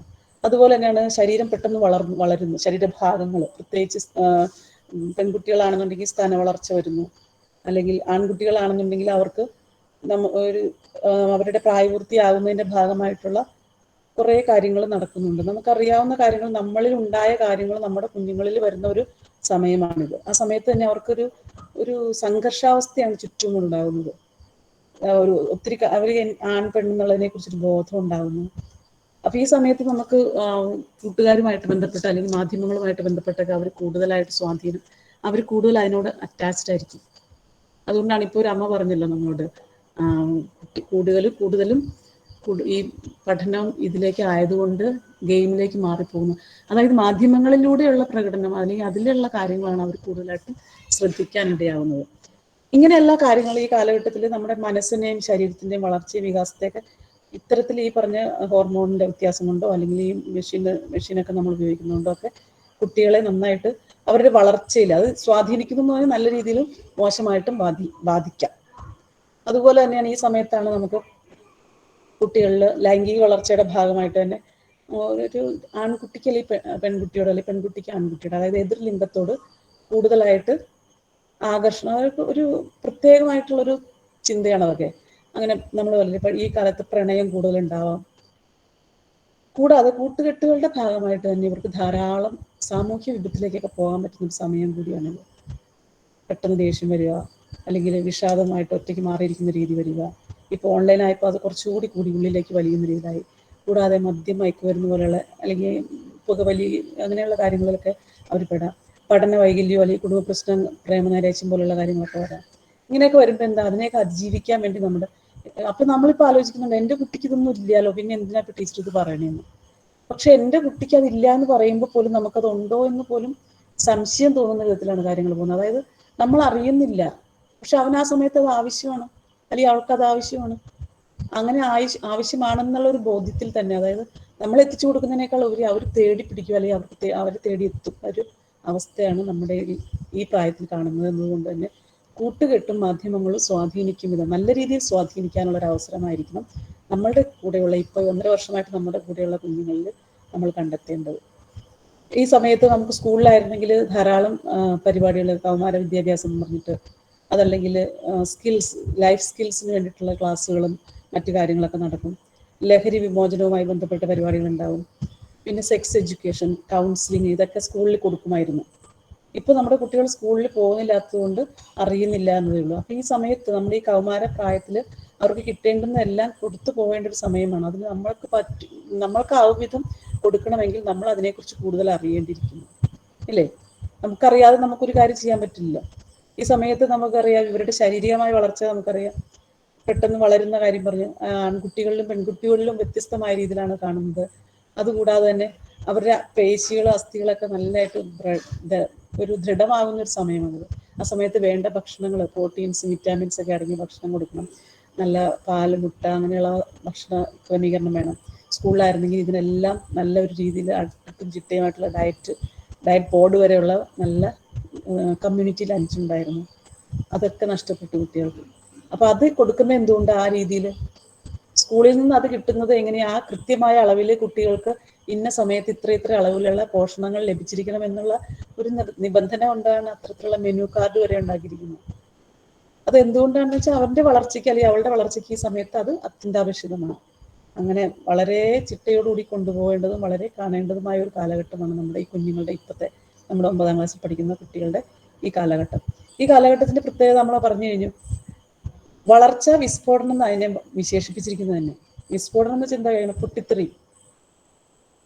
നമ്മൾ പറയില്ലേ ബാലൻ അല്ലെങ്കിൽ ബാലിക അല്ലെങ്കിൽ ശിശു എന്നുള്ള ആ ഒരു ഭാവത്തിൽ നിന്നൊക്കെ ടക്ക് എന്ന് പറഞ്ഞൊരു ഭയങ്കരമായിട്ട്, അത് ഹോർമോണിൻ്റെയൊക്കെ ഗ്രന്ഥി, നമ്മുടെ അതിൻ്റെയൊക്കെ ഒരു മാറ്റം അല്ലെങ്കിൽ വളർച്ച കൂടുന്നതനുസരിച്ചാണ് ഇത് പെട്ടെന്ന് ഒരു തട്ടിലേക്ക് മാറുകയാണ്. ഈ സമയത്ത് നമുക്ക് ശരീരവും മനസ്സും എല്ലാം നല്ല ഉറച്ച രീതിയിലാകാൻ വേണ്ടിയിട്ട് നമ്മൾ എന്ത് ചെയ്യണം, അവരെ ചേർത്ത് പിടിച്ച് അവർക്ക് വേണ്ടുന്ന അറിവും അവർക്ക് വേണ്ടുന്ന ആഹാരവും അവർക്ക് വേണ്ടുന്ന മാനസികമായ സപ്പോർട്ടും കൊടുക്കണം. അതല്ലാതെ നമ്മൾ അതിനെ മാറ്റി നിർത്തിക്കൊണ്ടാവരുത്. അവർ ശാരീരിക വളർച്ചയ്ക്ക് ആവശ്യമായിട്ടുള്ള എല്ലാ കാര്യങ്ങളും കൊടുക്കുക. കൂടാതെ മാനസികമായിട്ട് ആവുന്ന കാര്യങ്ങൾ, അവർക്ക് ഉണ്ടായേക്കാവുന്ന മാറ്റങ്ങൾ എന്താണെന്ന് ശ്രദ്ധിക്കുകയും, അത് ശ്രദ്ധിക്കണമെന്നുണ്ടെങ്കിൽ നമ്മൾ അതിനെക്കുറിച്ച് അറിയുകയും. നമുക്കറിയാം ശാരീരികമായിട്ടുള്ള വളർച്ച പോലെ തന്നെ വൈകാരിക തലത്തിൽ അവർക്കൊരു സ്ഥായിയായിട്ടൊരു ഭാവമൊന്നുമില്ല. അവർ എപ്പോഴും ഇങ്ങനെ മാറിക്കൊണ്ടിരിക്കും. കൂടുതൽ പരീക്ഷണങ്ങളിലേക്ക് പോകുന്ന രീതിയാണ്, അല്ലേ? ഒത്തിരി എന്തും ചെയ്യണം എന്നൊക്കെയുള്ള രീതിയാണ്. പെട്ടെന്ന് ചടുലമായിട്ടുള്ള ചെയ്ത്തുകളാണ്. ചടുലമായിട്ട് ചെയ്യുക എന്ന് പറയുമ്പോഴത്തേക്കും വികാരമാണ് അവരെ നയിക്കുന്നത്. എന്താണോ അന്നേരം ആ വൈകാരികമായിട്ട് എന്ത് തോന്നുന്നു അതങ്ങോട്ട് ചെയ്തേക്കട്ടെ. പക്ഷെ അതിൻ്റെ പ്രാവർത്തികമായി വരുമ്പോൾ ആ വികാരത്തിന് വികാരമല്ല അവിടെ വരേണ്ടത്. ശരിക്കും വീണ്ടും വിചാരത്തോടു കൂടിയുള്ള പ്രവൃത്തികളാണ് വേണ്ടതെന്ന് പിന്നീടാണ് അവന് മനസ്സിലാവുന്നത്, അല്ലെങ്കിൽ അവൾക്ക് മനസ്സിലാവുള്ളൂ. പക്ഷെ അത് എപ്പോഴാണ് മനസ്സിലാവുന്നത്? ഇത് കഴിയുമ്പോഴാണ് മനസ്സിലാവുന്നത്. അതുകൊണ്ട് തന്നെ നമുക്ക് അവരുടെ വൈകാരികമായ വിസ്ഫോടനം അല്ലെങ്കിൽ അവരുടെ പെട്ടെന്നുള്ള ദേഷ്യഭാവം അല്ലെങ്കിൽ പെട്ടെന്നുള്ള ആ ഒരു പ്രതികരണമൊക്കെ നമ്മൾ വേണ്ട രീതിയിൽ ഒന്ന് ഒരുക്കിയെടുക്കണം. അവർ പിന്നീട് വീണ്ടും വിചാരത്തോട് വരുമ്പോഴത്തേക്കും കാര്യങ്ങളൊക്കെ കഴിഞ്ഞിരിക്കുന്ന രീതി ആയതുകൊണ്ട് തന്നെ നമ്മൾ അതിനെ ശ്രദ്ധയോടുകൂടി കരുതുക. ഒരു ചൊല്ല് തന്നെയുണ്ട്, ഇവരെ ഈ വികാര വിക്ഷുപ്തി അല്ലെങ്കിൽ വികാരം ആണ് ഇവരെ നയിക്കുന്നത് എന്നുള്ളതിന് പറയുന്നുണ്ട്. അവരെ ഉപമിച്ചിരിക്കുന്നത് കടലിനോട് അല്ലെങ്കിൽ കൊടുങ്കാറ്റ് എന്നൊക്കെയാണ് പറയുന്നത്. കൊടുങ്കാറ്റാണ് ഇവരുടെ വൈകാരിക തലത്തിൽ അവരുടെ ആ ഒരു പ്രക്രിയയെ പറയുന്നത് കൊടുങ്കാറ്റ്. ഒരു സിനിമയിലെ ഒരു വരിയുണ്ട്, സിനിമ വയലാർ എഴുതിയ ഒരു വരിയാണ്, വികാരം മുൻപേ കുതിക്കും, നടക്കുമല്ല, മുമ്പേ കുതിക്കും, അന്ന് വിചാരം മുടന്തി നടക്കും. വിചാരം മുടന്തി നടന്ന് വരുമ്പോഴത്തേക്കും തന്നെ വികാരപരമായിട്ടുള്ള പ്രവർത്തനങ്ങളോട് അത് കുതിച്ചു കഴിഞ്ഞിരിക്കും. റോക്കറ്റ് പോലെയാണത്. അത് ഈ കുട്ടികളുടെ ഈ കൗമാര ദശയിലുള്ള ആളുകളുടെ പ്രത്യേകത എന്തെന്നുള്ളതിനെ ഉപമിച്ചിരിക്കുന്നതാണ്. അതിൽ നിന്ന് നമുക്ക് മനസ്സിലാവും വൈകാരികമായി അവർ വളരെ സ്പീഡിൽ പോകുന്ന ഒരാളാണ് എന്നതുകൊണ്ട് തന്നെ നമ്മൾ അവരെ വേണ്ട രീതിയിൽ കരുതിക്കൊണ്ടായിരിക്കണം മുന്നോട്ട് കൊണ്ടുപോകേണ്ടത്. അവർ മുതിർന്ന് അല്ലെങ്കിൽ ഞാൻ എന്തോ വലിയ ആളാണെന്നൊക്കെയുള്ള രീതിയിൽ ആശയങ്ങളൊക്കെ പ്രകടിപ്പിക്കുക, നമ്മൾ അവരെ അംഗീകരിക്കാതെ വരികയോ അല്ലെങ്കിൽ അവരെ ശ്രദ്ധിക്കാതെ വരികയോ ഒക്കെ ചെയ്യുമ്പോഴത്തേക്ക് അവരുടെ ഉള്ളിൽ മനസ്സ് വിഷമിക്കുകയാണ്. അവർക്കൊരു ദുഃഖം, അസ്തിത്വ ദുഃഖം എന്നതിന് പറഞ്ഞ ഒരു വിഷമം വരികയാണ്. അതെന്താ, എന്നെ കേൾക്കുന്നില്ല അല്ലെങ്കിൽ എന്നെ അറിയുന്നില്ല എന്നുള്ളത്. അത് നമ്മൾ മാറ്റിയെടുക്കാൻ പാകത്തിനായിരിക്കണം. പിന്നെ കൂടാതെ തന്നെ നമുക്കറിയാം ഈ കാലഘട്ടത്തിൽ ഇപ്പൊ ഇത്തിരി പറഞ്ഞില്ലേ കടലിനോട് ഉപമിച്ചെന്ന്. കടലിന്റെ അവസ്ഥ എന്താ? കടലെന്ന് പറഞ്ഞാൽ എപ്പോഴും തിരയായിട്ടിരിക്കും അല്ലേ? തിരയിരമ്പം. കൊടുങ്കാറ്റെന്ന് പറഞ്ഞാൽ നമ്മൾ വിചാരിക്കുന്ന സമയത്തായില്ല വീശി അടിച്ചു വരുന്നു. ആ ഒരു പ്രത്യേകതയുള്ള കുട്ടിയാണ് എൻ്റെ കുട്ടിയെന്ന് നമ്മൾ അറിഞ്ഞിരിക്കുക. അവരുടെ മാനസികാവസ്ഥ പക്വതയോടുകൂടി ആയിരിക്കുന്നില്ല. അവർക്ക് ആ സമയത്ത് നമ്മൾ ഫാൻസ് അസോസിയേഷനെയൊക്കെ ആരാധിക്കുന്ന രീതിയിലാണ്. പെൺകുട്ടികളും ആൺകുട്ടികളും ഒക്കെ അവർക്ക് മാതൃകകൾ കാണണം, ആ മാതൃകകളെ അനുകരിക്കണം, അതിനെ ഉൾക്കൊണ്ടുകൊണ്ടുള്ള രീതികളാണ് അവരുടെ പ്രവൃത്തിയിലും ഭാവത്തിലും ഒക്കെ. ഈ സമയത്തുള്ള പ്രത്യേകതയാണത്. താൻ വലിയ ആളാണ്, ഞാൻ എന്തോ ആണ്, അല്ലെങ്കിൽ എനിക്ക് പെട്ടെന്ന് ഇങ്ങനെ എൻ്റെ രീതിയിലുള്ള പ്രകടനം ഇതൊക്കെയാണ്. അത് ഞാൻ കണ്ടത് എവിടെ നിന്നായിരിക്കും? ചിലപ്പോൾ മാധ്യമത്തിലൂടെ ആയിരിക്കും, അല്ലെങ്കിൽ ഞാൻ മനസ്സിൽ സ്റ്റാറായിട്ട് കണ്ടിരിക്കുന്ന ഒരാളുടെ പ്രവൃത്തിയിലൂടെ ആയിരിക്കും. ഇത്തരത്തിലുള്ള അപക്വമായ രീതിയിലായിരിക്കും. പക്ഷെ നമ്മൾ എപ്പോഴും പൊതുവിൽ പറയുന്നുണ്ട് ഈ കൗമാരക്കാരെന്ന് പറഞ്ഞാൽ ഭയങ്കര എൻ്റെ മുമ്പിലെ പക്വത വന്നു അല്ലെങ്കിൽ ഒരു മുതിർന്നു എന്നൊക്കെ പറയും. പക്ഷെ യഥാർത്ഥത്തിൽ ഈ കാലഘട്ടത്തിലെ മുതിർന്നു എന്ന് പറയുന്നത് ഒരു ശരിയായ രീതിയിലുള്ള മുതിരലല്ല. അതായത് ശാരീരികമായിട്ടുള്ള വളർച്ച വന്നപ്പോൾ ഉള്ള ഒരു ഭാവം എന്നുള്ള രീതിയിലാണ്. യഥാർത്ഥത്തിൽ അവരുടെ പക്വത കുറഞ്ഞ സമയമാണ് ഈ കൗമാര കാലഘട്ടം. അതുകൊണ്ട് തന്നെയാണ് ഈ കൗമാര കാലഘട്ടത്തിൽ നമ്മൾ രക്ഷിതാക്കളുടെ സമീപനവും രക്ഷിതാക്കളുടെ സപ്പോർട്ടും അവർക്ക് കൂടുതലായിട്ട് വേണം. അവർക്ക് എന്തു പറയാനുള്ളൊരു അവസരം ഉണ്ടാവണം ഇല്ലേ? അവരെ ചേർത്ത് പിടിച്ചുകൊണ്ട് അവരെ കേൾക്കുക. അവരെ എന്തും പറയാൻ പറ്റുന്ന ഒരു സന്ദർഭമുള്ള ഒരു വീടാണെങ്കിൽ അവർ മാതാപിതാക്കളെയും സുഹൃത്തുക്കളെ പോലെ തോളോട് ചേർന്ന് നടക്കുന്ന ഒരു കൂട്ടരൊക്കെ ആണെന്നുണ്ടെങ്കിൽ അവരുടെ എല്ലാ കാര്യങ്ങളും നമ്മളോട് പറയാനും നമ്മൾ അവർക്ക് വേണ്ട താങ്ങ് കൊടുക്കുന്നൊരു ഉറപ്പ് കൊടുക്കാനും കഴിഞ്ഞാൽ കുറച്ചൊക്കെ വീട്ടിൽ തന്നെ പല കാര്യങ്ങളും അവർ പങ്കുവയ്ക്കും. അല്ലെങ്കിൽ എന്താ, നമ്മൾ ആദ്യം കണ്ടിരുന്നില്ല, കൂട്ടുമായിട്ട് ബന്ധപ്പെട്ട അല്ലെങ്കിൽ മാധ്യമങ്ങളുമായി ബന്ധപ്പെട്ടായിരിക്കും ഇവർ കൂടുതലായിട്ട് പങ്കാളിത്തം സജ്ജമാക്കുന്നത്. അതുകൊണ്ട് തന്നെ നമ്മൾ കുടുംബകാര്യങ്ങളിൽ നമ്മുടെ കുട്ടികളെ അവരുടെ പങ്കാളിത്തത്തോടുകൂടി തന്നെ അവരുടെ ആത്മവിശ്വാസം വളരെ ഏറെയാക്കുന്ന വിധത്തിലുള്ള പ്രവർത്തനങ്ങളായിരിക്കണം ചെയ്യേണ്ടത്. പിന്നെ ഒരു കാര്യമുണ്ട്, നമ്മുടെ ഈ കുട്ടികളുടെ ഈ വളർച്ചാ ഘട്ടത്തിൽ ലൈംഗികത എന്നുള്ളത് വലിയൊരു വിഷയം തന്നെയാണ്. ഞങ്ങൾ രക്ഷിതാക്കൾ എങ്ങനെ പറയും? സ്കൂളിലാണെങ്കിൽ അവർ കൂട്ടുകാരോടൊക്കെ സംസാരിച്ച് ഓരോ കാര്യങ്ങൾ അങ്ങോട്ടും ഇങ്ങോട്ടും പറയുകയും അവരുടെ ആശങ്കകൾ പങ്കുവയ്ക്കുകയും അവർ ആശയങ്ങൾ കൂടുതലായിട്ട് പങ്കുവെച്ചുകൊണ്ട് തന്നെ ആശയ രൂപീകരണം നടത്തുമായിരുന്നു. പക്ഷെ ഇപ്പോൾ അതിനുള്ള സാധ്യതയില്ല. അപ്പം നമ്മൾ രക്ഷിതാക്കളുടെ കൂടെ ആയിരിക്കുമ്പോൾ നമ്മൾ എന്ത് ചെയ്യും? ഞാനിതൊന്നും പറയാൻ പാടില്ല അല്ലെങ്കിൽ ഞാനിത് കേൾക്കാൻ പാടില്ല എന്നുള്ളതിന് മാറ്റി നിർത്താതെ മാതാപിതാക്കളുടെയും അധ്യാപകരുടെയും നമ്മളിപ്പോൾ രണ്ട് റോളിലാണ് നിൽക്കുന്നത്. നമ്മുടെ കടമയാണ് നമ്മുടെ കുഞ്ഞുങ്ങൾക്ക് വേണ്ടുന്നതായിട്ടുള്ള രീതിയിലുള്ള കാര്യങ്ങൾ പറഞ്ഞു കൊടുക്കുക. അല്ലെങ്കിൽ കൂട്ടുകാരല്ലോ അല്ലെങ്കിൽ വേറെ ഏതെങ്കിലും രീതിയിലുള്ള മാധ്യമത്തിലൂടെ അവർ പോയി കണ്ടെത്തുമ്പോൾ വികലമായിരിക്കും. അത് കൃത്യമായിട്ടുള്ളൊരു ആശയമൊന്നും ആയിരിക്കില്ല അവർക്ക് കിട്ടുന്നത്. പല മാധ്യമങ്ങളിൽ നിന്നും അവർ ശേഖരിക്കാൻ ശ്രമിക്കും. അതുകൊണ്ട് തന്നെ നമ്മൾ അവർക്ക് അതിനുള്ള ഒരു അവസരം കൊടുത്തുകൊണ്ട് നമ്മൾ ചേർത്ത് നിർത്തിക്കണം. അവർ ചോദിക്കുന്നില്ല പറയുന്നില്ലെങ്കിൽ നമ്മൾ ആ വിഷയത്തിലേക്ക് ഒന്ന് തിരിഞ്ഞു നിൽക്കേണ്ട, അവരെ അതിലേക്കൊന്ന് വരുത്തേണ്ടതൊരു ആവശ്യമാണ്.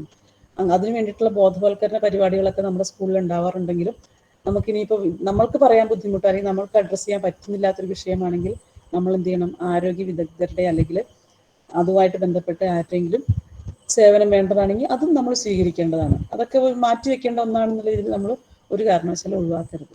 അതുപോലെ നമ്മൾ മദ്യം, മയക്കുമരുന്ന് പോലെയുള്ള സാമൂഹ്യപരമായിട്ടുള്ള ചില കാര്യങ്ങളൊക്കെ നമ്മൾ ഒഴിവാക്കണമെന്ന് നമ്മുടെ കുഞ്ഞുങ്ങളോട് പറയുമ്പോൾ നമ്മുടെ വീട്ടിൽ നിന്ന് തന്നെ അത് ഒഴിവാക്കിക്കൊണ്ട് തന്നെ ആയിരിക്കണം നമ്മൾ അവരെ അതിലേക്ക് കൊണ്ടുപോകേണ്ടത്.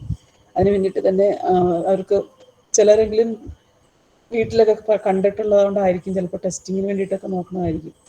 അപ്പോൾ നമുക്ക് വീട്ടിൽ ഒരാൾ അങ്ങനെ ഉണ്ട് എങ്കിൽ അതിനെ പൂർണ്ണമായിട്ട് ഒഴിവാക്കാൻ പറ്റില്ലെങ്കിലും കുറച്ച് കുറച്ച് കൊണ്ടുപോകുന്നതുകൊണ്ട് കുട്ടിക്ക് നല്ല മാതൃകയാവുന്ന രീതിയിലായിരിക്കണം. ഈ സമയത്ത് നമുക്കറിയാം ഈ പ്രായത്തിന്റെ വ്യത്യാസം നമ്മൾ പറഞ്ഞല്ലോ, പ്രേമനൈരാശ്യം അല്ലെങ്കിൽ പരീക്ഷ പാരം. ഇപ്പോൾ ഓൺലൈൻ ക്ലാസ്സിന്റെ മാത്രത്തിലുള്ള ഈ കൗമാര ദശയിലുള്ള കുട്ടികളുടെ പ്രത്യേകതയാണ് ഞാൻ പറയുന്നത്. അപ്പം ഓൺലൈനിലായാലും ഓഫ്ലൈനിലായാലും കുട്ടികൾ സ്കൂളിൽ പോകുന്ന സമയത്തോ അല്ലെങ്കിലും അവർക്ക് പ്രേമനൈരാശ്യം അല്ലെങ്കിൽ പരീക്ഷയുമായി ബന്ധപ്പെട്ട ഭാരം കൊണ്ടുണ്ടാകുന്ന ഒരു ബുദ്ധിമുട്ട്, പിന്നെ ഒറ്റപ്പെടലിൻ്റെ ഒരു അനുഭവമൊക്കെ വരുമ്പോൾ അവർ ചിലപ്പോൾ വേണമെന്നുണ്ടെങ്കിൽ ആത്മഹത്യാ പ്രവണത വരെ കാണിക്കുന്ന സമീപനങ്ങൾ കണ്ടിട്ടുണ്ട്. അതായത് അവർക്ക് പെട്ടെന്ന് ഒരു താങ്ങാൻ പറ്റുന്നില്ല എന്നൊരു ചിന്ത വരും. ആ ചിന്ത വരുന്ന അന്ന് വരെ നമ്മൾ വെയിറ്റ് ചെയ്യാതെ നമ്മൾ അവരെ എല്ലാ കാര്യത്തിലും നമ്മുടെ വീട്ടിലെ ഉത്തരവാദിത്തങ്ങളിലും നമ്മുടെ കളിയിലും എല്ലാ കാര്യങ്ങളിലും അവരെ കൂടി ചേർത്ത് പിടിച്ചുകൊണ്ട് ഓരോന്ന് ചെയ്യുകയും അതിന് വേണ്ട കാര്യങ്ങൾ ചെയ്യേണ്ടതിരിക്കണം. അതായത് പ്രായത്തിന്റെ ഒരു കരുതൽ എന്നുള്ളത്. അങ്ങനെ പോകുമ്പോൾ നമുക്ക് വേണമെന്നുണ്ടെങ്കിൽ പല സ്കൂളിലാണെങ്കിൽ പോലെ ബോധവൽക്കരണ പരിപാടി, സെമിനാർ, അങ്ങനെയുള്ള കാര്യങ്ങൾ ഉൾക്കൊണ്ടു പോകുന്നതുകൊണ്ടും പിന്നെ സെക്സ് എഡ്യൂക്കേഷനൊക്കെ പുസ്തകങ്ങളിലുള്ളത് കൊണ്ടും നമുക്കത് ബുദ്ധിമുട്ടില്ലായിരുന്നു. ഇപ്പോൾ നമ്മുടെ ഈ അവസ്ഥയിൽ മാതാപിതാക്കൾക്ക് ഇത്തരം കാര്യങ്ങളിൽ ശരിയായ പരിശീലനം നൽകാൻ, നേരത്തെ ആണെങ്കിൽ സ്കൂളിൽ അവർക്ക് PTA തന്നെ മീറ്റിംഗ് ഒക്കെ നടത്തുമായിരുന്നു. അങ്ങനെയുള്ള കാര്യങ്ങളൊക്കെ ചെയ്തുകൊണ്ട് നമ്മൾ രക്ഷിതാക്കളും അധ്യാപകരും ഒന്ന് ചേർന്നുകൊണ്ട് നമ്മുടെ ഈ കൗമാരക്കാരെ ചേർത്ത് പിടിച്ചു കൊണ്ടുപോയാൽ മാത്രമേ നമുക്ക് നമ്മൾ വിചാരിക്കും വിധം അത്ര അറ്റം വരെ എത്തുന്നില്ലെങ്കിൽ കൂടി നല്ല രീതിയിൽ അവരെ നയിക്കാൻ സാധിക്കുകയുള്ളൂ. അപ്പോൾ അവരുടെ പ്രത്യേകതകൾ നമ്മൾ അറിഞ്ഞുകൊണ്ട് ആ പ്രായത്തിനനുസരിച്ചുള്ളത്, കാരണം കുഞ്ഞു വാവയായിരുന്നപ്പോൾ നമ്മൾ കുറുക്കി കൊടുത്തിരുന്നു, കാരണം ആ പ്രായത്തിൽ അവന് അതാണ് ആവശ്യം. അതേസമയം ഇപ്പോൾ ഹൈസ്കൂളിലായിരിക്കുന്ന എൻ്റെ കുഞ്ഞിന് ആവശ്യം എന്ത്, അവൻ്റെ അവസ്ഥ എന്ത് എന്ന് മനസ്സിലാക്കിക്കൊണ്ടായിരിക്കണം അവനെ സമീപിക്കാനായിട്ട്. അപ്പം നമ്മൾ ഇങ്ങനെ പറയുമ്പോൾ ആദ്യം വന്നൊരു ചോദ്യത്തിലേക്ക് തിരിച്ചു വരാം. ആദ്യം നമ്മൾ കേട്ടിരുന്നല്ലോ, 3 കാരണങ്ങൾ പറഞ്ഞിരുന്നു. ഒന്ന്, ആ കുട്ടിയുടെ സ്കൂളിലെ പോക്കില്ലാതിരുന്നത് കൊണ്ടാണ് ആ കുട്ടി അങ്ങനെ ആയതിൻ്റെ ഒരു കാരണം. 2, ഓൺലൈൻ പഠനം ആയതുകൊണ്ടാണ് കുട്ടിയിൽ മാർക്കുമായിട്ട് ബന്ധപ്പെട്ട് കുറവ് വന്നത്. 3, കുട്ടി ഗെയിമിലേക്കൊക്കെ മാറിയത് കൊണ്ടാണ്. അപ്പോൾ അങ്ങനെ വരുമ്പോൾ ഇതെല്ലാം കൂടി വരുമ്പോഴത്തേക്കും നമുക്ക് ഇപ്പൊ കുട്ടികളിൽ ഒന്ന് ഒഴിവാക്കാൻ പറ്റുന്നതാണോ ഈ ഒരു സമയത്ത് ഈ കുട്ടികളിൽ നിന്ന് ഈ പറഞ്ഞ ഏതെങ്കിലും കാര്യം മാറ്റാൻ പറ്റുന്നതാണോ? അല്ല. അപ്പൊ ഈ ഒരു സന്ദർഭത്തിൽ എന്തുകൊണ്ടായിരിക്കും നമ്മൾ ഈ മക്കൾക്കൊപ്പം എന്ന ഒരു സെഷനുമായി ബന്ധപ്പെട്ട് ഇവിടെ ഇന്ന് ഒത്തുചേർന്നിരിക്കുന്നതെന്നുള്ളൊരു ഒരു ചെറിയൊരാശയം ഞാൻ പങ്കുവയ്ക്കാം. നമ്മൾ 1.5 വർഷം മുമ്പ് കൊറോണ വരുന്നത് നേരത്തെ അറിഞ്ഞുകൊണ്ട് ഒരു മുന്നൊരുക്കത്തോടു കൂടിയൊന്നുമല്ല സ്കൂള് വീട്ടിലേക്ക് ആക്കുന്നത്. ആണോ? ആരെങ്കിലും മുന്നൊരുക്കത്തോടു കൂടി സ്കൂള് വീട്ടിലേക്ക് മാറ്റിയതാണോ മനഃപൂർവ്വം? അല്ല. നമ്മുടെ ഒരു പ്രത്യേക സാഹചര്യത്തിനെ മറികടക്കുന്നതിന് വേണ്ടി, എന്നാൽ നമ്മുടെ കുഞ്ഞുങ്ങളുടെ പഠനം മുറിഞ്ഞു പോകാത്ത രീതിയിലാവാൻ വേണ്ടിയിട്ടാണ് ആദ്യം ഡിജിറ്റൽ ക്ലാസ് റൂം വന്നു. തുടർന്ന് ഓൺലൈൻ കണ്ടുകൊണ്ട് ഇതുപോലെ സംസാരിക്കാൻ പാകത്തിനുള്ള ഗൂഗിൾ മീറ്റ്, G Suite ഒക്കെയുള്ള സംവിധാനത്തിലൂടെ നമ്മൾ ഓരോ കാര്യങ്ങളിലൂടെ വ്യാപിച്ചിങ്ങനെ പോയിക്കൊണ്ടിരിക്കുകയാണ്. അങ്ങനെ വിവിധ രീതിയിൽ നമ്മൾ പരീക്ഷണാടിസ്ഥാനത്തിലാണ് ഓരോരോ ഘട്ടമായിട്ട് ഓരോ മാറ്റങ്ങൾ ഉൾക്കൊണ്ടുകൊണ്ട് പോകുന്നത്. ഈ സന്ദർഭത്തിൽ അധ്യാപകരുടെ കൈകളിൽ എത്താത്ത നമ്മുടെ കുഞ്ഞുങ്ങളെ എങ്ങനെ കൂടുതലായിട്ട് സപ്പോർട്ട് കൊടുക്കേണ്ടതുണ്ട്, അല്ലെങ്കിൽ അവരെ എങ്ങനെയാണ് നമ്മൾ കാണേണ്ടത് എന്നൊക്കെയുള്ളൊരു ആവശ്യം ഒരു പഠന വിധേയമാക്കിയ ഒരു കാര്യമാണിത്. ഇത് വെറുതെ ഒരു ദിവസം കൊണ്ട് വന്ന് പറഞ്ഞാലില്ല. കോഴിക്കോട് ജില്ലയിൽ ഇതിനെക്കുറിച്ചൊരു പഠനം നടത്തി അവിടെയുള്ള എല്ലാ രക്ഷിതാക്കളെയും ഇത്തരത്തിലുള്ള ചെറിയ ചെറിയ സെഷനുകളിലൂടെ അവർക്ക് ഒന്ന് സപ്പോർട്ട് നൽകി അവരെ ഒന്ന് ചേർത്ത് പിടിക്കുന്ന ഒരു സമീപനം സ്വീകരിച്ചപ്പോൾ അവിടെ നിന്നുള്ള രക്ഷിതാക്കളുടെ പ്രതികരണത്തിൽ അവർക്കൊരു ആശ്വാസമായി, ഒരു പിൻതാങ്ങലായി എന്ന് തോന്നി. അങ്ങനെയെങ്കിൽ എറണാകുളം ജില്ലയിലെയും ഈ KPMHSലെ രക്ഷിതാക്കളെ കൂടി അതിൽ ചേർക്കാമെന്നുള്ള രീതിയിൽ സർക്കാർ, പൊതുവിദ്യാഭ്യാസ വകുപ്പും നമ്മുടെ ജില്ലാ പഞ്ചായത്തും അങ്ങനെ എല്ലാവരും ചേർന്നുകൊണ്ട് എല്ലാ സ്കൂളുകളിലെയും രക്ഷിതാക്കളെ ഇത്തരത്തിലൊരു പിന്താങ്ങൽ പ്രക്രിയയിലൂടെ കൊണ്ടുപോകുന്നതാണ്. അപ്പം ഇത് പ്രത്യേകമായിട്ട് രക്ഷിതാക്കളെ ആണെങ്കിൽ ഇനി അടുത്തത് വരാൻ പോകുന്നത് നമ്മുടെ കുഞ്ഞുങ്ങളുമായിട്ട് ഇതുപോലൊരു സംസാരം നടത്തുന്നുണ്ട്. അതായത് അക്കാദമികമായിട്ടുള്ള പുസ്തക പഠനമല്ല ഉദ്ദേശിക്കുന്നത്, അല്ലാത്ത ഈ ഒരു ചെറിയ ചെറിയ മിണ്ടിയും പറിച്ചിലും 1-2 കാര്യങ്ങൾ അങ്ങോട്ട് പറയുന്നു, അവരിൽ നിന്ന് കുറച്ച് കേൾക്കുന്നു, അങ്ങനെ ഒരു മണിക്കൂർ നമ്മളിത് ചെയ്തിരിക്കുന്നു. ഇത് ചെയ്തതിൻ്റെ ഉദ്ദേശം എന്താ? 1.5 വർഷമായി സ്കൂളിൽ പോകാതിരുന്ന നമ്മുടെ കുഞ്ഞുങ്ങൾക്ക് എത്രമാത്രം ബുദ്ധിമുട്ടുകൾ ഉണ്ടായിരുന്നു, അതെങ്ങനെ തരണം ചെയ്യാം, അതിനെ മെച്ചപ്പെടുത്തലിലൂടെ അവൻ്റെ പഠനത്തിലേക്ക് എങ്ങനെ തിരിച്ചുവിടാം എന്നുള്ളതാണ്. ഇപ്പം നമ്മൾ കേട്ടു കഴിഞ്ഞു, ആശ്വാസം എന്ന് തോന്നുന്ന രീതിയിൽ, കുട്ടികൾക്ക് സന്തോഷമുള്ള രീതിയിലാണ് ഇപ്പോൾ ഓരോന്നും വാർത്ത വന്നുകൊണ്ടിരിക്കുന്നത്. അധികം വൈകാതെ തന്നെ നമുക്ക് വാക്സിനേഷൻ കിട്ടും, അല്ലെങ്കിൽ കുട്ടികൾക്ക് സ്കൂൾ തുറക്കുന്നൊക്കെ. അതിൽ കുട്ടികൾ സന്തോഷവാനോ അല്ലെങ്കിൽ സന്തോഷവതിയോ ആയി എന്ന് നിങ്ങൾ പറഞ്ഞല്ലോ. എല്ലാവരും പറഞ്ഞു ഹാപ്പി, വെരി വെരി ഹാപ്പി എന്ന്. അത് എന്തുകൊണ്ടായിരിക്കും എന്ന് 1-2 പേരൊന്ന് പറഞ്ഞു. നമ്മുടെ കുഞ്ഞുങ്ങൾ അവർക്ക് എന്ത് സ്കൂളിൽ നിന്ന് കിട്ടിയിട്ടാണ് ആദ്യം പറഞ്ഞ ആളുകളല്ലാതെ ഒന്ന് ആ വിഷയത്തിലേക്കൊന്ന് വന്നേ. അവർക്ക് എന്ത് കൂടുതൽ കിട്ടുന്നതുകൊണ്ടായിരിക്കും അവർ സന്തോഷമായത്? എല്ലാരും പോയോ? കൂട്ടുകാരുമായിട്ട് കൂടി കഴിയാനുള്ള ഇത്, പിന്നെ ഓക്കെ, വെരി അധ്യാപകരുമായിട്ട് നേരിട്ട് ക്ലാസ് പങ്കുവെക്കാനായിട്ട് കഴിയും. ഓക്കെ. കൂട്ടുകാരുമായിട്ട് അവരുടെ നേരിട്ടുള്ള മാനസികമായിട്ടുള്ള ഒരു എല്ലാം അക്കാദമിക് ആയിട്ടും അല്ലാണ്ട് പാഠ്യേതര വിഷയങ്ങളിലൊക്കെ ഒരു പരിധി വരെ അവർക്ക് അതിനുള്ളൊരു അവസരം ലഭിക്കും. ഓക്കെ. അപ്പൊ അവർക്ക് കൂടുതലായിട്ട് അവിടെ നിന്ന് എന്തൊക്കെയോ കിട്ടുന്നുണ്ടെന്ന് 100% ഉറപ്പായി. അതെന്തൊക്കെയായിരിക്കും എന്നാണ് നമ്മളിപ്പോ ചിന്തിച്ചത്. അവർ കൂട്ടുകാരുമായിട്ട് ഒത്തുചേർന്നുള്ളത് അല്ലേ? അവർ ഒത്തുചേർന്നുള്ള കളികളിൽ എന്തുമാത്രം കളികളായിരുന്നു സ്കൂളിൽ അല്ലേ? 8ാം ക്ലാസ്സിലേക്ക് ഇപ്പൊ 9ാം ക്ലാസ്സിൽ പഠിക്കുന്ന കൂട്ടുകാരെന്നൊക്കെ പറഞ്ഞാൽ അവിടുത്തെ ഒരുവിധ സീനിയർ മോസ്റ്റും ആണ്. എന്നാൽ പെട്ടെന്ന് പുറത്തേക്ക് പോകാവുന്നവരല്ല എന്നുള്ള ഒരു ഹീറോസ് ആണ് ഇപ്പൊ ഈ നമ്മുടെ കുഞ്ഞുങ്ങള്. അവരെന്ത് ചെയ്തു? അവർക്കാണെങ്കിൽ യൂത്ത് ഫെസ്റ്റിവല്, സ്പോർട്സ്, അങ്ങനെയുള്ള പരിപാടികളിലെല്ലാം അവരാണ് ചേട്ടന്മാര്. കാരണം 10ാം ക്ലാസ്സിൽ എത്തിക്കുന്നവരേക്കാൾ കൂടുതൽ 9ാം ക്ലാസ്സുകാരെയാണ് ഇതിനൊക്കെ കൂടുതൽ എടുത്തു വെക്കുക. ഓരോ കാര്യങ്ങളിലും അറേഞ്ച്മെന്റ്സിന് അവർ പോവും, PT പീരീഡ് അവർ പോവും, ലാബിലേക്ക് പോവും. അങ്ങനെ വിവിധ രീതിയിലുള്ള കളികളിലൂടെയും കാര്യങ്ങളിലൂടെയും ഒരു ദിവസം തിമിർത്ത് ആടി കളിച്ചു വരികയാണ്. കളി മാത്രമാണോ ഉള്ളത്? അല്ല, കളിയിലൂടെയുള്ള പഠനം. ഒരു വിഷയം തന്നെയാണ് പഠിക്കുന്നത്, പല വിഷയങ്ങൾ, പല രീതിയിലുള്ള പഠനം. ഇതെല്ലാം നമ്മുടെ വീട്ടിൽ നമുക്ക് സാധ്യമാവുമോ? ഇല്ല. എന്നതുകൊണ്ടാണ് നമ്മുടെ കുഞ്ഞുങ്ങൾ ഇപ്പോൾ പഠിക്കാൻ എന്നുള്ള ഉദ്ദേശത്തിലാണോ അവരിപ്പോൾ സ്കൂളിൽ പോകുമെന്ന് പറഞ്ഞാൽ അവർ വെരി വെരി ഹാപ്പി ആയത്? അല്ല. അവർക്ക് അവരായിരിക്കുന്ന അവരുടെ ഈ പ്രായത്തിനനുസരിച്ച് അവർക്ക് ഏറ്റവും കൂടുതൽ വേണ്ടത് കൂട്ടുകെട്ടാണ്, കൂട്ടുകാരാണ്. ആ കൂട്ടുകാരുമായിട്ടുള്ള ചേർന്ന് പോക്കല് അല്ലേ? അവരുമായിട്ടുള്ള ആശയവിനിമയം, അവരുമായിട്ടുള്ള കുറേ കാര്യങ്ങൾ പറയുകയും കേൾക്കുകയും ചെയ്തുകൊണ്ടുള്ള ആശയവിനിമയവും ആശയ രൂപീകരണവും വരുമ്പോൾ അക്കാദമികമായി നമ്മൾ പുസ്തകത്തിൽ നിന്ന് പഠിക്കുന്നതിനേക്കാൾ കൂടുതലായിട്ട് പല കാര്യങ്ങളും അവരുടെ കൂട്ടുകെട്ടുകളിലൂടെയായിരുന്നു നേടിയിരുന്നത്. അതെല്ലാം അവർക്ക് നഷ്ടമായതുകൊണ്ട് തന്നെ ഇപ്പൊ നമ്മുടെ വീട്ടിൽ തന്നെ നമ്മൾ അത്തരത്തിലുള്ള അന്തരീക്ഷം ഒരുക്കേണ്ടിയിരിക്കുന്നു. ഇപ്പൊ നമ്മുടെ സ്കൂളിലേക്ക് പോകുന്ന എൻ്റെ കുഞ്ഞിനോട് ഞാനിപ്പോൾ പറഞ്ഞു, മകനെ ഇനി നമുക്ക് സ്കൂളിലേക്ക് പോകാനുള്ള പരിപാടികളൊക്കെ തുടങ്ങണ്ടേ, പതുക്കെ നേരത്തെ എഴുന്നേക്കണ്ടേ. അതെന്താ? അപ്പൊ നിങ്ങളൊക്കെ ചോദിക്കും നേരത്തെ എണീക്കണ്ടേന്ന് ചോദിക്കണേ എന്താന്ന്? കാരണം എന്താ? സ്കൂളില്ല, അല്ലെങ്കിൽ അത് ചെയ്യണ്ട, ഇത് ചെയ്യണ്ട, യൂണിഫോം ഇടണ്ട, അല്ലെങ്കിൽ ശ്രദ്ധിക്കണ്ട എന്നുള്ളത് കൊണ്ട് എഴുന്നേൽക്കലൊക്കെ, ഉണരലും ഉറങ്ങലൊക്കെ താളം തെറ്റിയിട്ടുള്ള രീതിയിലാണ്. ഉറങ്ങലും ഉണരലും ഒക്കെ വൈകിയും മാറിയൊക്കെ ആണെങ്കിൽ പിന്നെ ഭക്ഷണം കഴിക്കുന്ന കാര്യം പറയേ വേണ്ടല്ലോ ഇല്ലേ? നമ്മുടെ എല്ലാ കാര്യങ്ങളിലും താളം തെറ്റിയില്ലേ? ഭക്ഷണം കഴിക്കുന്നതിലും ഉറങ്ങണേലും താളം തെറ്റി എന്ന് പറഞ്ഞാൽ നമ്മുടെ ജീവിതത്തിൽ മൊത്തത്തിലുള്ള താളം തെറ്റിൽ തന്നെയാണ് അല്ലേ? അങ്ങനെ ഒരു അവസ്ഥയിൽ ഇനി നമുക്ക് തിരിച്ച് ആ സ്കൂളിലേക്ക് പോകുന്ന അന്തരീക്ഷത്തിലേക്ക് വരണം എന്നുണ്ടെങ്കിൽ ബുദ്ധിമുട്ടാണ്. കാരണം അന്ന് ഓൺലൈൻ തുടങ്ങിയ സമയത്ത് കുട്ടികൾ ഈ ഓൺലൈനുമായിട്ട് പൊരുത്തപ്പെടാനുണ്ടായിരുന്ന പ്രശ്നങ്ങൾ ധാരാളമുണ്ട്. അതുപോലെ തന്നെ ഇനി തിരിച്ചു പോകുമ്പോഴും അവർക്ക് പല പല പ്രശ്നങ്ങളുണ്ടാവാം. ദിനചര്യയിൽ വന്ന മാറ്റമൊക്കെ അവരെ ശരിക്കും സ്കൂളിൽ പോകാതിരുന്നപ്പോൾ ധാരാളമായിട്ട് ബാധിച്ചു.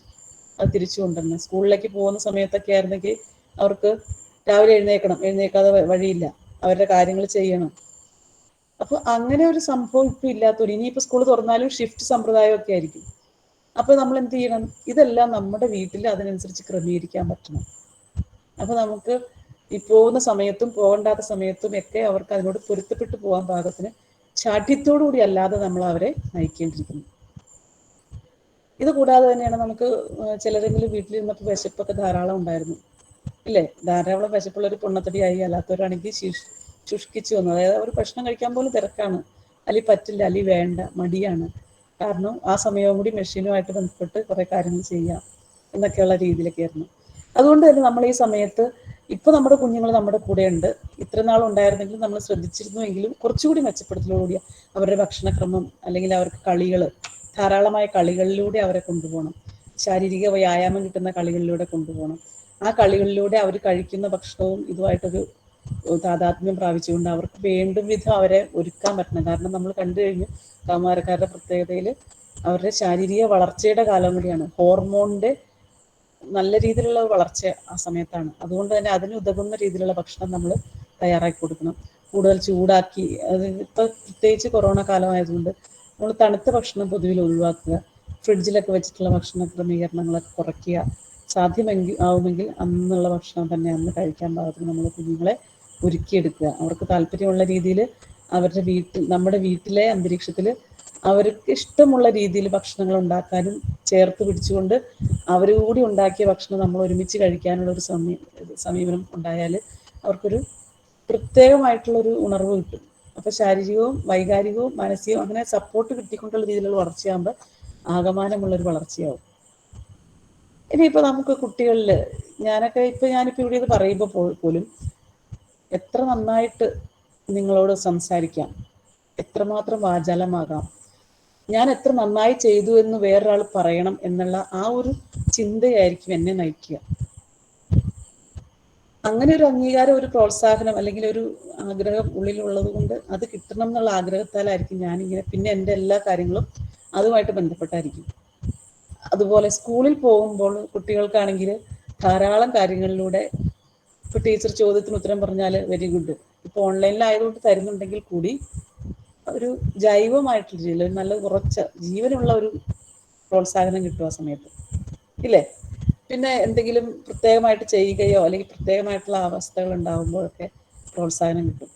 അധ്യാപകരുടെ പ്രോത്സാഹനത്തെക്കാൾ ഉപരി നമ്മുടെ കൗമാരക്കാർക്ക് കൂട്ടുകാരുടെ പ്രോത്സാഹനം, അവരെ ചേർത്ത് പിടിക്കുന്ന രീതിയിലുള്ള സംഭാഷണങ്ങൾ, തമാശകൾ, ഇതെല്ലാം അവർക്ക് നഷ്ടമായി. അതുകൊണ്ട് തന്നെ നമ്മൾ നമ്മുടെ കുഞ്ഞുങ്ങൾക്ക് വീട്ടിൽ ഇത്തരത്തിലുള്ള അവസരം ഉണ്ടാക്കി കൊടുക്കണം. സ്നേഹം, അംഗീകാരം, അല്ലെങ്കിൽ തമാശ, കളിച്ചിരി, പ്രോത്സാഹനം, ഇങ്ങനെയുള്ള എല്ലാ സവിശേഷതകളുമായ കാര്യങ്ങളും നമ്മൾ നമ്മുടെ കുഞ്ഞുങ്ങൾക്ക് കൊടുക്കണം. അതിന് നമ്മൾ കുറച്ച് സമയം അവരോടൊപ്പമായിരുന്നുകൊണ്ട് അവരെ ബോധപൂർവം പ്രോത്സാഹിപ്പിക്കുക. ഒരു പാചകത്തിൽ ചേർക്കാൻ പറഞ്ഞു, ആ ചെയ്തത് തെറ്റിയാൽ പോലും അതിലെ നന്മ എന്തെങ്കിലും കണ്ടുകൊണ്ട് അവനെ പരിഹസിക്കാതെ അവനെ ആത്മവിശ്വാസത്തിൽ വളർത്താൻ വേണ്ടിയിട്ട്, അല്ലെങ്കിൽ അവന് ഇതെന്നെ പൊട്ടയാണെന്നുള്ള രീതിയിൽ പറഞ്ഞാൽ അവന് വിഷമം വരും, അല്ലാത്ത രീതിയിലാക്കുക. ഈ സമയത്ത് നമ്മൾ പ്രത്യേകം ശ്രദ്ധിക്കേണ്ട കാര്യമാണ്, നമുക്ക് ആൺ പെൺ വ്യത്യാസമില്ലാതെ ആയിരിക്കണം കുഞ്ഞുങ്ങളെ വീട്ടിലെ കാര്യത്തിലായാലും ഏത് കാര്യത്തിലായാലും വളർത്തേണ്ടത്. തുല്യതാബോധം എന്ന് പറയാൻ, അതായത് ചിലർ പറയില്ലേ ഇത് ഈ കാര്യം ആൺകുട്ടിക്ക്, ഈ കാര്യം പെൺകുട്ടിക്ക്. അങ്ങനെയല്ല, നമ്മൾ ആൺകുട്ടിയെന്നോ പെൺകുട്ടിയെന്നോ ഇല്ലാതെ ഏത് സാഹചര്യത്തിലും എങ്ങനെയും നമുക്ക് എല്ലാത്തിനെയും തരണം ചെയ്യാൻ പറ്റുന്ന രീതിയിലുള്ളൊരു വളർച്ച അവർക്ക് ഉണ്ടാവാൻ വേണ്ടിയിട്ടുള്ള രീതിയിലുള്ള സമീപനമായിരിക്കും നമ്മൾ നയിക്കേണ്ടത്.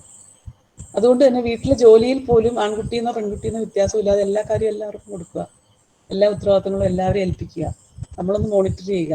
അവർ ചെയ്യുന്നതിൽ അപാകതകളെ ചൂണ്ടിക്കാണിക്കാതെ അതിനെ പരിഹരിക്കുന്ന രീതിയിൽ നമ്മളൊന്ന് ഇടപെടുക, അവരെ പ്രോത്സാഹിപ്പിക്കുക.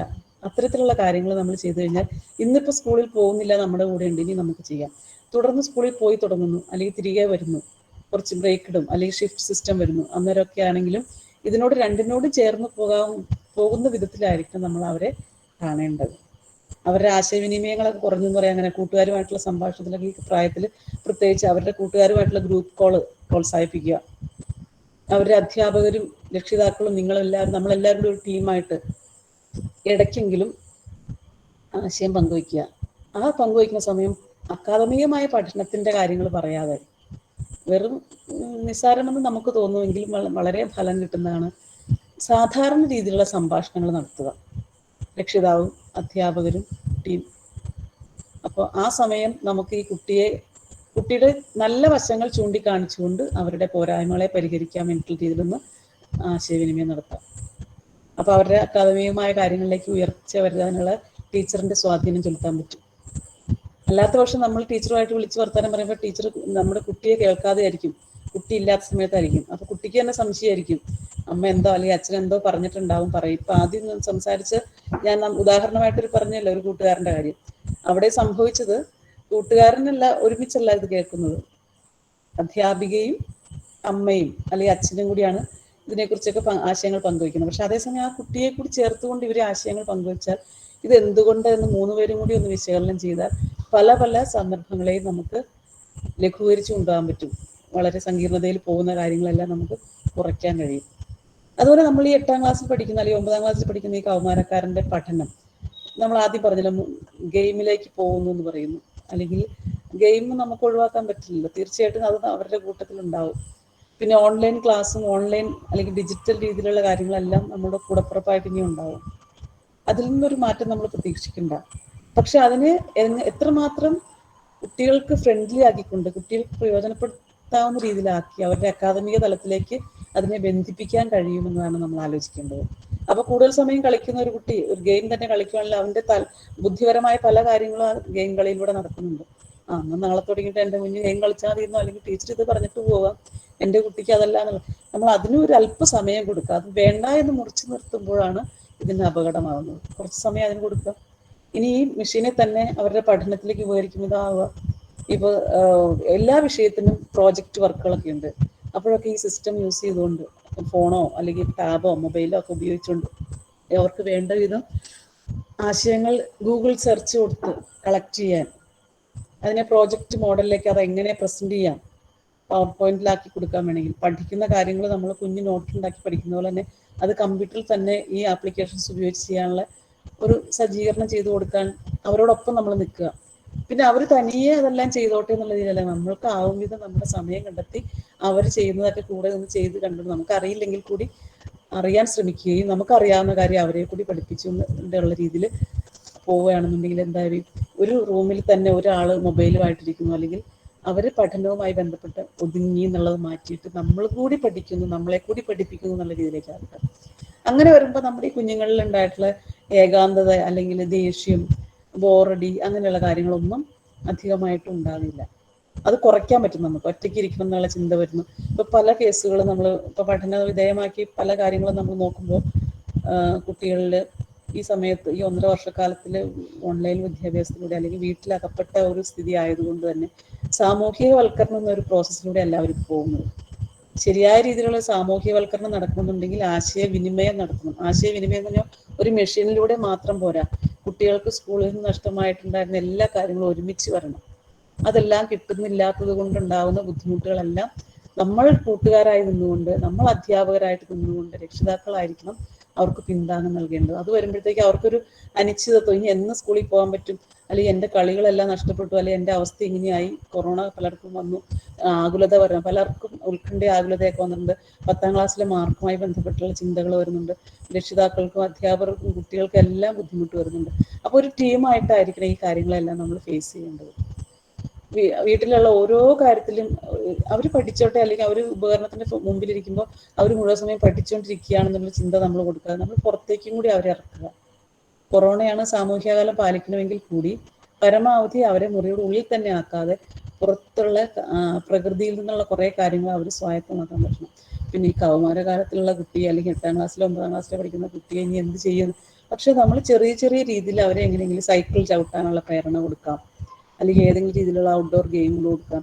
വീട്ടിലിരുന്നുകൊണ്ട് തന്നെയാണെങ്കിലും കമ്പ്യൂട്ടറിൽ നിന്നോ മൊബൈലിൽ നിന്നോ മാറ്റി കുറച്ച് നേരം നമ്മുടെ കൂടെ കളിക്കാൻ, ഒരു ഇയർലി കളിക്കാൻ നമ്മുടെ കാലത്തെ കളികൾ പരിചയപ്പെടുത്താം. അതുമല്ലെന്നുണ്ടെങ്കിൽ ശാരീരിക അധ്വാനം വരാൻ പാകത്തിന് എന്തെങ്കിലുമൊക്കെ ഒരു കുട്ടി പറയുന്നത് അവന് എനിക്ക് കളിക്കാൻ പോകണം തോന്നണില്ല, എനിക്ക് ഇങ്ങനെ ഇരുന്നാൽ മതി, ആ കസേരയിൽ ഉള്ളിൽ തന്നെ ഇരിക്കുന്ന ഒരവസ്ഥയിലേക്ക് പോകുമ്പോൾ നമ്മൾ അവരെ പതുക്കെ ഒന്ന് അനക്കി ബലം പിടിക്കാതെ സ്നേഹപൂർവ്വം നമ്മളുടെ കളികളിലൂടെ അവൻ്റെ ആ കളി കൂട്ടുകാരനാക്കി അവനെ കൂട്ടുക. അപ്പൊ ഞങ്ങളെവിടെയാ കളിക്കുന്നത്? ഞങ്ങൾക്ക് കളിക്കാൻ സമയമില്ല, ഞങ്ങൾ തിരക്കിലാണ്, ഉപജീവനമാണ് നമ്മുടെ ആവശ്യം, ഏറ്റവും കൂടുതലായിട്ട് നമ്മുടെ കുഞ്ഞുങ്ങൾക്ക് വേണ്ടിയിട്ടുള്ള കാര്യങ്ങൾ പോവുകയാണ്. അതെല്ലാം യാഥാർത്ഥ്യമാണെങ്കിൽ കൂടി അല്പസമയം നമ്മുടെ കുഞ്ഞുങ്ങളോടൊപ്പം ആയിരുന്നുകൊണ്ട് അവരുടെ പ്രായത്തിനും അവരുടെ ആ പ്രായത്തിനനുസരിച്ചുള്ള ആവശ്യങ്ങളും മനസ്സിലാക്കിക്കൊണ്ട് അവരോടൊപ്പമായിരിക്കുകയാണെങ്കിൽ അവർക്ക് പഠിക്കാനുള്ള ശ്രദ്ധയും കിട്ടും. ഈ ഉപകരണങ്ങളെ വേണ്ട രീതിയിൽ ഉപയോഗിക്കാൻ, അത് വേണ്ട രീതിയിൽ ഉപയോഗിക്കുക എന്ന് പറയുമ്പോൾ നമുക്കറിയാം, ഓൺലൈൻ ക്ലാസ് നടക്കുമ്പോൾ പോലും അതിൻ്റെ മുറയ്ക്ക് നടക്കുന്നു. ഇവിടെ വിക്രിയകൾ വേറെ, അതായത് അവർ ചിലപ്പോൾ വേണമെന്നുണ്ടെങ്കിൽ ഗൂഗിളിൽ വേറെ എന്തെങ്കിലും ചെയ്തിരിക്കുക, അല്ലെങ്കിൽ ഗെയിം തന്നെയായിരിക്കും. അതിന് നമുക്ക് കുറ്റപ്പെടുത്താൻ പറ്റില്ല. അവരെ അറിയുക, അന്വേഷിക്കുക എന്നുള്ള ഒരു ചിന്തയുടെ പ്രായമാണിത്. ആ ഒരു സമയത്ത് നമുക്ക് ചെയ്യാവുന്നത് അവരങ്ങനെ ചെയ്യുന്നുവെങ്കിൽ അപ്പോൾ തന്നെ കട്ട് ചെയ്തുകൊണ്ട് അവരെ ശിക്ഷിക്കുന്ന രീതിയിലോ അല്ലെങ്കിൽ അവരെ കുറ്റപ്പെടുത്തുന്ന രീതിയിലോ ചെയ്യാതെ അവരെ കുറച്ച് ബോധവൽക്കരിക്കുകയും ഇതാണ് നമ്മുടെ അവസ്ഥ, ഇന്ന് നമുക്കിതേ പറ്റുള്ളൂ, ഓൺലൈൻ ക്ലാസ്സിലൂടെ തന്നെ പോകണം, തുടർന്ന് നമുക്ക് ഇനി പോകാൻ പറ്റുന്നൊരു സന്ദർഭം ഉണ്ടല്ലോ, അതുവരെ നമുക്ക് ഇതിനോട് പൊരുത്തപ്പെട്ടു പോകാം, ഞാൻ അമ്മ അല്ലെങ്കിൽ അച്ഛൻ ഞങ്ങൾ രണ്ടുപേരും നിന്നെ സപ്പോർട്ട് ചെയ്യാം.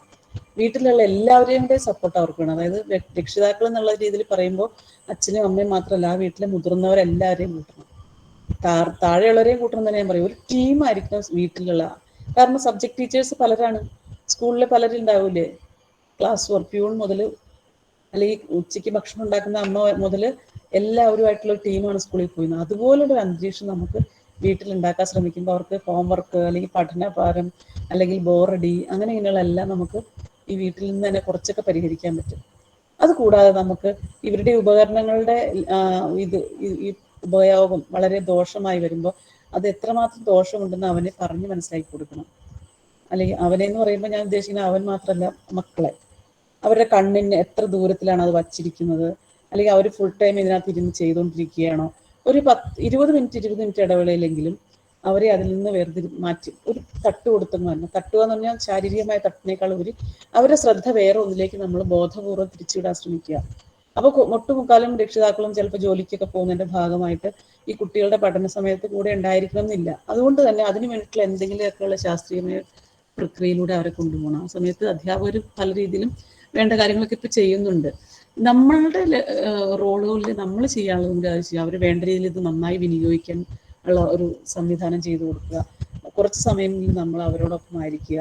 ഇത് കൂടാതെ തന്നെ ഇവർക്ക് ഈ ഉപകരണങ്ങൾ എന്ന് പറയുമ്പോൾ ഉപകരണങ്ങൾ ഇല്ലാത്ത കൂട്ടുകാരുണ്ട് ഇല്ലേ? നമ്മുടെ എല്ലാവർക്കും എല്ലാ സൗകര്യങ്ങളോടും കൂടിയല്ല, ഭൗതിക സാഹചര്യങ്ങൾ കുറഞ്ഞ കൂട്ടുകാരനോ കൂട്ടുകാരിയോ നമ്മുടെ കുട്ടിയുടെ ക്ലാസ്സിലുണ്ടെങ്കിൽ ആ ക്ലാസ്സിലെ കുട്ടിയെ സഹായിക്കേണ്ടത് നമ്മുടെ കുഞ്ഞിന്റെ ഉത്തരവാദിത്തമാണെന്നുള്ളതിൽ മൂല്യം വളർത്താൻ വേണ്ടിയിട്ട് നമുക്ക് എന്ത് ചെയ്യാം, അവരെ സഹായിക്കാം.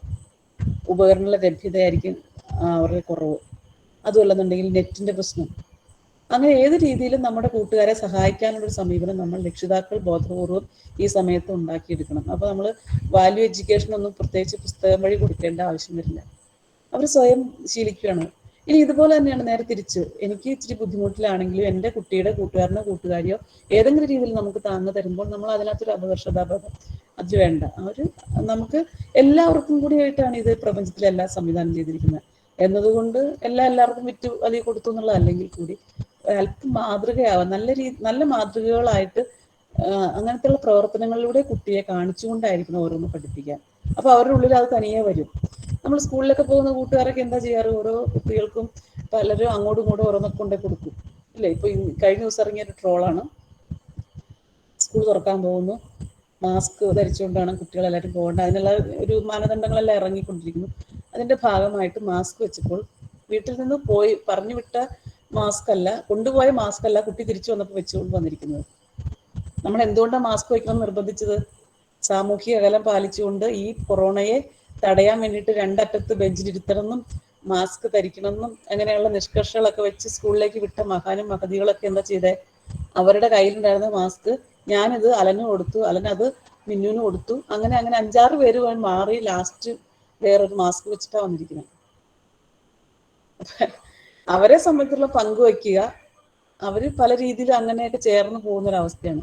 പങ്കുവയ്ക്കുക എന്നുള്ളത് എന്തുകൊണ്ട് അവന് കൂടുതൽ ഇഷ്ടമുള്ള ഒരാൾക്ക് അവൻ കൊടുക്കുകയാണ്, അത് അവന് തനിയെ ഉണ്ടാവുന്നതാണ്. അപ്പൊ അതിനെ പ്രോത്സാഹിപ്പിക്കുക. ഇപ്പൊ മാസ്കിന്റെ കാര്യത്തിലല്ല ഞാൻ പറയുന്നത്, അത് ഞാൻ ഒരു തമാശ പോലെ പറഞ്ഞുവെങ്കിൽ കൂടി അവരുടെ ഉള്ളിലുള്ള ആ പങ്കുവയ്ക്കലിന്റെ അംശം നമ്മൾ എല്ലായ്പ്പോഴും പ്രോത്സാഹിപ്പിക്കുക. അങ്ങനെ വരുമ്പോൾ അവരുടെ ജീവിതത്തിലുടനീളം അതിന്റെ തുടർച്ച ഉണ്ടാവും. ഇത് കൂടാതെ തന്നെ നമുക്കറിയാം, നമ്മുടെ വീട്ടിലൊക്കെ പത്രം വരുത്തുന്നുണ്ടെങ്കിലും പത്രം ഒന്നും വായിക്കുന്ന ഒരു ശീലം നമുക്കോ നമ്മുടെ കുഞ്ഞുങ്ങൾക്കോ ഉണ്ടാവണമെന്നില്ല. നമുക്കുണ്ടായിരിക്കാൻ ചിലപ്പോൾ കുട്ടികൾക്ക് ഉണ്ടാവണമെന്നില്ല. അപ്പൊ അങ്ങനെ വരുന്ന സന്ദർഭത്തിൽ നമ്മൾ അവരോടൊപ്പം വായിക്കാൻ, അവർ വരില്ല വായിക്കാൻ, അവർക്ക് വായിക്കാൻ വേറെ അത്ര താല്പര്യം കാണണമെന്നില്ല എങ്കിൽ കൂടി നമ്മൾ എന്നും വായിക്കേണ്ട ഒരു സംവിധാനം, ദിനപത്രം എന്നും വായിക്കുക, വായനാശീലം വളർത്തുക എന്നുള്ളൊരു സംവിധാനം നമ്മൾ വീട്ടിൽ ചെയ്യുക. നമ്മൾ വായിക്കുമ്പോൾ അവരെ ഒത്തിരി ഒന്നും വായിച്ചില്ലെങ്കിലും കുറച്ചു നേരം അവരൊന്ന് വായിക്കട്ടെ, ഇതെന്തൊക്കെയാണെന്ന് പറയാൻ, അല്ലെങ്കിൽ നീ ഒന്ന് വായിച്ച് കേൾപ്പിക്കുക, നമുക്ക് വായിക്കാം. അങ്ങനെ സന്ദർഭവശാൽ പല ട്രിക്കുകളിലൂടെ കൊണ്ടുപോകുന്ന രീതിയിൽ പത്രവായന പ്രോത്സാഹിപ്പിക്കുക. കാരണം നമ്മൾ 10ാം ക്ലാസ്സിലോ അല്ലെങ്കിൽ 12ാം ക്ലാസ്സിലോ അല്ലെങ്കിൽ മത്സര പരീക്ഷകൾക്ക് വേണ്ടിയിട്ട് പ്രത്യേക കോച്ചിങ് കൊടുക്കുന്നതിനേക്കാളൊക്കെ ഏറ്റവും അടിസ്ഥാനപരമായിട്ട് വേണ്ടുന്നത് നമ്മുടെ കുഞ്ഞുങ്ങളിൽ വായനാശീലം വളർത്തുക എന്നുള്ളതാണ്. അത് പത്രവായന എന്ന് പറഞ്ഞാൽ രാവിലെ വരുന്ന ദിനപത്രം തന്നെ ആവണമെന്നില്ല. ഇനി ഇവരുടെ താല്പര്യം അനുസരിച്ച് വേണമെങ്കിൽ ഡിജിറ്റൽ വായനയുണ്ട്, അതും നമുക്ക് പ്രോത്സാഹിപ്പിക്കാം. അപ്പൊ കാരണം കമ്പ്യൂട്ടറും മൊബൈലൊന്നും ഉപേക്ഷിക്കാൻ നമ്മുടെ കുഞ്ഞുങ്ങൾക്ക് ഇനി പറ്റില്ല. അപ്പൊ അവരുടെ വായനാശീലത്തെ നമ്മളൊന്ന് പ്രോത്സാഹിപ്പിച്ചു കൊണ്ടുപോവുക, അതും നമുക്ക് അത്യന്താപേക്ഷിതമാണ്. ഇത്തരത്തിൽ നമ്മൾ ഓരോ കാര്യങ്ങളും ശ്രദ്ധിച്ചുകൊണ്ട് വേണ്ട രീതിയിൽ നമ്മളുടെ കരുതലുണ്ടെങ്കിൽ വളരെ ഒരു മെച്ചപ്പെട്ട രീതിയിലൂടെ നമുക്ക് കൊണ്ടുപോകാൻ പറ്റും നമ്മുടെ കുഞ്ഞുങ്ങളെ. അതായത് വീടെന്ന് പറഞ്ഞ ഒരു പ്രത്യേക അന്തരീക്ഷത്തിൽ ഒതുങ്ങി നിൽക്കുന്ന കുട്ടി. സ്കൂളാണെങ്കിൽ വളരെ കാര്യമായിട്ട് പല പല പ്രക്രിയയിലൂടെ, പഠന പ്രക്രിയയിലൂടെ, അക്കാദമികവും അല്ലാത്തതുമായ രീതിയിലുള്ള പ്രവർത്തനങ്ങളിലൂടെ പോയിക്കൊണ്ടിരിക്കുകയായിരുന്നു. അതിനെല്ലാം ഒരു മാറ്റം വന്നു. അപ്പോൾ വെറും ഒരു കെട്ടിടമല്ല നമ്മുടെ ഈ സ്കൂള് എന്നുള്ള ഒരു ബോധ്യം നമുക്ക് ഇന്നിപ്പോൾ നമ്മുടെ കുഞ്ഞുങ്ങൾ നമ്മളോടൊപ്പം ആയിരുന്നപ്പോൾ, ഇനി സ്കൂൾ തുറക്കാൻ പോകുന്നു പറഞ്ഞപ്പോൾ ഉണ്ടായ സന്തോഷത്തിൽ നിന്നൊക്കെ നമുക്ക് മനസ്സിലാവുന്നു. അതിൽ ചെറു പതിപ്പുകളായിട്ട് നമ്മൾ എന്തെല്ലാം വീട്ടിൽ കൊടുത്താലും അത് അത്രമേൽ അതേ അർത്ഥത്തിലൊന്നും കിട്ടണം എന്നില്ല. എങ്കിൽ കൂടി നമുക്കാവും വിധം പരസ്പരം ചേർന്ന് നിന്നുകൊണ്ട്, അധ്യാപകരും രക്ഷിതാക്കളും കുട്ടികളും ചേർന്ന് നിന്നുകൊണ്ട് ആലോചനയിലൂടെ എല്ലാവരും ഒത്തൊരുമയോടുകൂടി പല രീതിയിലും പരിശ്രമിച്ചാൽ നമ്മുടെ വീട്ടിൽ ഈ കുട്ടികളിൽ ഉണ്ടായിട്ടുള്ള പല രീതിയിലുള്ള ബുദ്ധിമുട്ടുകളെ തരണം ചെയ്യാൻ നമുക്ക് സാധിക്കും. അപ്പോൾ നമുക്കറിയാം, ഇങ്ങനെ വരുമ്പോഴാണ് കുട്ടികളിൽ അവരോടുള്ള സ്നേഹം അല്ലെങ്കിൽ കരുതൽ കൂടുക, വർദ്ധിക്കണം. പിന്നെ അവരെന്താണ് പറയുന്നത് കേൾക്കുക, അവരോട് പറയേണ്ടത് പറയുക. കേൾക്കുക എന്ന് പറയുമ്പോൾ, അല്ലെങ്കിൽ പറയുക എന്ന് പറയുമ്പോൾ കണ്ണിൽ നോക്കി പറയാൻ, കണ്ണും എന്നുള്ള രീതിയിലായിരിക്കണം. അതായത് ആഴത്തിലുള്ള ഒരു ശക്തമായിട്ടുള്ളൊരു ആശയവിനിമയം നമ്മുടെ കുഞ്ഞുങ്ങളിലൂടെ നടത്തണം. ആഴത്തിലുള്ള അവരെ ചേർത്ത് പിടിച്ചുകൊണ്ട് അവരെ കേൾക്കാനും അവരോട് പറയാനുമുള്ള ഒരു തുറവി ഉണ്ടാക്കി ചേർത്ത് പിടിച്ചുകൊണ്ടുള്ള ഒരു സമീപനമായിരിക്കും നമ്മൾ കുഞ്ഞുങ്ങളിൽ, ഈ പ്രത്യേകിച്ച് കൗമാര കാലത്തെ ഈ കുട്ടികളിൽ പ്രത്യേകിച്ച്. അത് പറയാൻ കാരണം, വികാരം മുമ്പേ നടക്കും, വികാരം കുതിച്ചു പായും. ആ സമയം മുടന്തി നടക്കുന്ന ഒരാളുണ്ട് വിചാരം. അപ്പൊ വീണ്ടും വിചാരം കുറഞ്ഞൊരു സമയത്ത് ആയിരിക്കും നമ്മുടെ കുഞ്ഞുങ്ങളോടൊപ്പം നമ്മൾ കുറച്ച് വീണ്ടും വിചാരത്തോടുകൂടി ശുഭപ്രതീക്ഷയോടുകൂടി മുന്നേറാനുള്ള ഒരു ആശംസ അവർക്ക് കൊടുക്കുക, അതിനുവേണ്ടി അവരെ ചേർത്ത് പിടിക്കുക.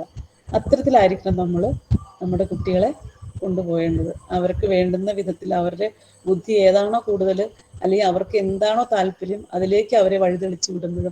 അങ്ങനത്തെ ഒരു പ്രക്രിയയിലൂടെ ആയിരിക്കും നമ്മൾ കുഞ്ഞുങ്ങളെ വളർത്താൻ. മാർക്ക് എന്നതിനേക്കാൾ ഉപരി, മാർക്ക് വാങ്ങണ്ടെന്നല്ല, മാർക്ക് വാങ്ങേണ്ടത് ആവശ്യമുണ്ട് എന്നൊരു ബോധ്യം കുട്ടികളിൽ വരുത്തുന്ന രീതിയിലുള്ള ഒരു ശ്രമമായിരിക്കണം. മാർക്ക് എന്ന 2 അക്കത്തിലോ അല്ലെങ്കിൽ 3 അക്കത്തിലോ ഒതുങ്ങാത്ത രീതിയിലുള്ള ജീവിത നൈപുണ്യങ്ങളെല്ലാം നേടിക്കൊണ്ടുള്ള ഒരു വിദ്യാഭ്യാസം നമ്മുടെ വീട്ടിൽ നിന്ന് നമ്മൾ പ്രദാനം ചെയ്യാൻ പറ്റണം. അതിനു വേണ്ടിയിട്ടുള്ള ഡിജിറ്റൽ ഉപകരണങ്ങളും നമ്മൾ കൂട്ടിച്ചേർത്തേ പറ്റൂ. കളികൾ നമ്മൾ പ്രോത്സാഹിപ്പിച്ചേ പറ്റൂ. കൂട്ടുകാരെ അല്ലെങ്കിൽ ബന്ധുജനങ്ങളുമായിട്ടുള്ള ഒരു ബന്ധം സ്ഥാപിക്കണം. അധ്യാപകരുമായിട്ടുള്ള നിരന്തര ആശയവിനിമയം നടത്തണം. ഇത്തരത്തിൽ ഒത്തുചേർന്നുകൊണ്ട് നമ്മൾ പരിശ്രമിച്ചാൽ, ഓൺലൈൻ അല്ല ഓഫ്ലൈൻ അല്ല ഏത് തന്നെ ആയിരുന്നാലും, കൊറോണ ഇത്തരത്തിൽ വന്ന് പിടിപെട്ടെങ്കിലും ഞങ്ങൾ അതിനെ അതിജീവിക്കും, മറികടക്കും. നമ്മളുടെ കുഞ്ഞുങ്ങളാണ് നമ്മുടെ നാളെയുടെ ഭാവി, അല്ലേ? നാളെയുടെ വാഗ്ദാനങ്ങളായിട്ടുള്ള നമ്മുടെ കുഞ്ഞുങ്ങളെ ചേർത്ത് പിടിച്ചുകൊണ്ട് അവരെ നല്ല രീതിയിൽ, അവരെ പ്രയാസങ്ങളിൽ നിന്നെല്ലാം അവരെ കരകയറ്റി നല്ലൊരു മാതൃക വിദ്യാർത്ഥിയായിട്ട്, അല്ലെങ്കിൽ നമ്മുടെ കുഞ്ഞുങ്ങളെ നമ്മൾ വളർത്തി വലുതാക്കും, അവർക്ക് വേണ്ടിയുള്ള നമ്മുടെ ജീവിതം നല്ല രീതിയിൽ പൂർത്തീകരിക്കും എന്നുള്ള ഒരു ഉറപ്പ് നൽകുക. അതിന് വേണ്ടിയിട്ട് തന്നെ നമുക്ക് എല്ലാവരുടെയും സപ്പോർട്ട് ഉണ്ടാവും. പൊതുവിദ്യാഭ്യാസ വകുപ്പിൻ്റെ ഉണ്ട്, നമ്മുടെ ജില്ലാ പഞ്ചായത്ത് തുടങ്ങി താഴോട്ട് ത്രിതല പഞ്ചായത്തുകളുടെ എല്ലാവരും ഉണ്ട്, നമ്മുടെ വാർഡിൽ തന്നെയുള്ള ആളുകളുണ്ട്. ഇത് കൂടാതെ ധാരാളം സന്നദ്ധ സേവകരായിട്ടുള്ള ആളുകൾ പല വിഷയങ്ങളിൽ മനഃശാസ്ത്രപരമായിട്ടുള്ള സമീപനവും അല്ലാതെയും ഏത് രീതിയിലും നമ്മളെ താങ്ങാനായിട്ട് നമ്മുടെ ചുറ്റും ആളുകളുണ്ട്. അവരുടെ എല്ലാ സേവനം നമ്മൾ വേണ്ട വിധം പ്രയോജനപ്പെടുത്തിക്കൊണ്ട് നല്ല രീതിയിലുള്ള ഒരു ആലോചനയോടുകൂടിയുള്ള ഒരു മുന്നേറ്റം നമുക്ക് ഉറപ്പാക്കാൻ സാധിക്കണം. അങ്ങനെയാവുമ്പോൾ ഒരു മഴയും തോരാതിരുന്നിട്ടില്ല. ഏതെങ്കിലും മഴ തോരാതിരുന്നിട്ടുണ്ടോ? ഇല്ല. ഏത് മഴയായാലും തോരും. കൊറോണ മഹാമാരിയാൽ ഈ തരത്തിൽ വന്നാലും ഒരമ്മ പറഞ്ഞില്ല, അല്ലെങ്കിൽ നമ്മൾ ബഹുഭൂരിപക്ഷം അമ്മമാർ പറഞ്ഞില്ലായിരുന്നോ, ധാരാളം ആശങ്കയുടെ ഒരു സമീപനമാണ് നമ്മൾ കണ്ടുകൊണ്ടിരിക്കുന്നത്. സ്കൂൾ തുറക്കാൻ പോകുന്നത് അതിനെല്ലാം നമുക്ക് മറികടക്കാനാവും. പരീക്ഷണാടിസ്ഥാനത്തിൽ പല പല കാര്യങ്ങളിൽ മാറ്റങ്ങൾ ഉൾക്കൊണ്ടുകൊണ്ട് നമുക്ക് നമ്മുടെ കുഞ്ഞുങ്ങളെ മുന്നോട്ട് നയിക്കാനാവും. ഇതിന് വേണ്ടിയിട്ടുള്ള എല്ലാ ആശംസകളും നേർന്നുകൊണ്ട് നിങ്ങളെ കേൾക്കുവാനായിട്ട് ഇതിൽ ചേർക്കേണ്ടുന്ന കൂടുതലായിട്ടുള്ള ആശയങ്ങൾ നിങ്ങൾ ഓരോരുത്തരും പങ്കുവയ്ക്കാൻ നിങ്ങളെ ക്ഷണിച്ചുകൊണ്ട് ഞാൻ തൽക്കാലം ഈ സെഷൻ എൻ്റെ സംഭാഷണം നിർത്തുകയാണ്. ഇനി അവസാനം നിങ്ങളെല്ലാം കേട്ടതിന് ശേഷം കൺക്ലൂഡ് ചെയ്യാം. ഓക്കെ, എല്ലാവരും ഉണ്ട് എന്ന് കരുതട്ടെ. എല്ലാവരും ഉണ്ടോ? ഉണ്ട്. അങ്ങനെയെങ്കിൽ ഇപ്പൊ ചേർത്തതുമായി ബന്ധപ്പെട്ടുകൊണ്ടോ അല്ലെങ്കിൽ നിങ്ങളുടെ അനുഭവങ്ങളോ ഇതിനോട് ചേർക്കേണ്ടുന്ന എന്തെങ്കിലുമോ പറഞ്ഞു പോയതിനോട് ചേർക്കേണ്ടതും അല്ലാത്തതുമായ ആശയങ്ങൾ പങ്കുവയ്ക്കാം. അതും അല്ലെങ്കിൽ പുതിയതായിട്ട് നിങ്ങളുടെ അനുഭവങ്ങൾ എന്തെങ്കിലും ആവാം, അല്ലെങ്കിൽ ആശങ്കകൾ, ഇവർ പരിഹരിക്കേണ്ട എന്തെങ്കിലും ഒരു കാര്യം ഉണ്ടെങ്കിൽ അതിനെ പറയാം. അതായത് നിങ്ങളെ കേൾക്കാനായിട്ട് ഏത് വിധേനയും നിങ്ങൾക്ക് എന്തെങ്കിലും പറയാനുള്ളതുണ്ടെങ്കിൽ അതിനെ ഇപ്പോൾ പങ്കുവയ്ക്കാം.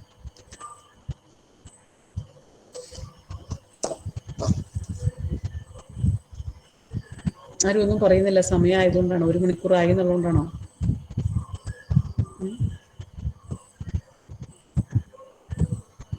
അതേന്ന് തോന്നുന്നു. അതോ ഞാൻ അത്താഴം കഴിക്കാൻ പോയോ എല്ലാവരും? ഒന്നും തന്നെ സംസാരിക്കാനില്ല നമ്മുടെ കുഞ്ഞുങ്ങളെ കുറിച്ച്. പറയൂ. ഇപ്പൊ നമ്മുടെ കുഞ്ഞുങ്ങളുടെ അവസ്ഥ, ഈ സ്കൂളിൽ പോകുന്നു, സന്തോഷമുണ്ടെന്ന് പറഞ്ഞല്ലോ, ആ സന്തോഷത്തിലേക്ക് എത്തുന്നതും അല്ലെങ്കിൽ ഇപ്പോൾ ഉണ്ടായിരുന്ന കുഞ്ഞുങ്ങളുടെ അവസ്ഥ എന്തെങ്കിലും രീതിയിൽ അവരെ കരുതേണ്ടതുണ്ടോ, അല്ലെങ്കിൽ അവരെ കേൾക്കേണ്ടതുണ്ടോ, അല്ലെങ്കിൽ ഇതിനോട് ചേർക്കേണ്ട എന്തെങ്കിലും ഉണ്ടോ? ഇത്തരത്തിൽ എന്തുമാത്രം കാര്യങ്ങൾ പറയാനുണ്ടാവും. നിങ്ങളെ കേൾക്കാനും താല്പര്യമുള്ളതുകൊണ്ട് ചോദിക്കുകയാണ്. നിങ്ങൾക്കും പറയാം.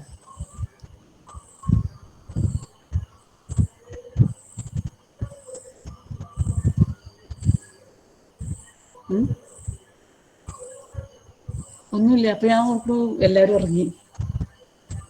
അപ്പൊ ഞാൻ ആദ്യം ടീച്ചർ പറഞ്ഞതിൽ നിന്ന് തിരിച്ചു വരുവാണ്. ടീച്ചർ പറഞ്ഞത് ക്ലാസ് ആണെന്ന്, ഞാനും പറയുന്നത് ക്ലാസ് ആണെന്ന്. അപ്പൊ ക്ലാസ്സിലെ കുട്ടികളോട് ചോദിക്കാലോ അല്ലേ? അഭിജിത്ത് ബി നായർ, ആ നമ്പറിൽ, ആ പേരിലുള്ള ആള് എന്തെങ്കിലും ഒന്ന് സംസാരിക്കാവോ? ഈ വിഷയവുമായി ബന്ധപ്പെട്ടുകൊണ്ട് പങ്കുവയ്ക്കാവുന്ന ആശയങ്ങൾ. പോയിന്ന് തോന്നുന്നു. നവിത കൃഷ്ണ. ആളുകളുടെ എണ്ണം കുറഞ്ഞു തുടങ്ങി. 50 പേരൊക്കെ ആയി. ഋഷികേശ് KR. ഋഷികേശ് ടീച്ചറെ, ടീച്ചർ മകന്റെ അച്ഛനും അമ്മയും ഒക്കെ അല്ലേ അവിടെ? ഇവിടെ ഉണ്ട്. അവരോടൊന്ന് സംസാരിക്കാൻ പറയൂ. ആ,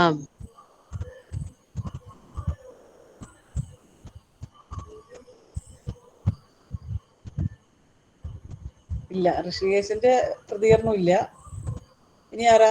സ്വരൂപ് കൃഷ്ണ.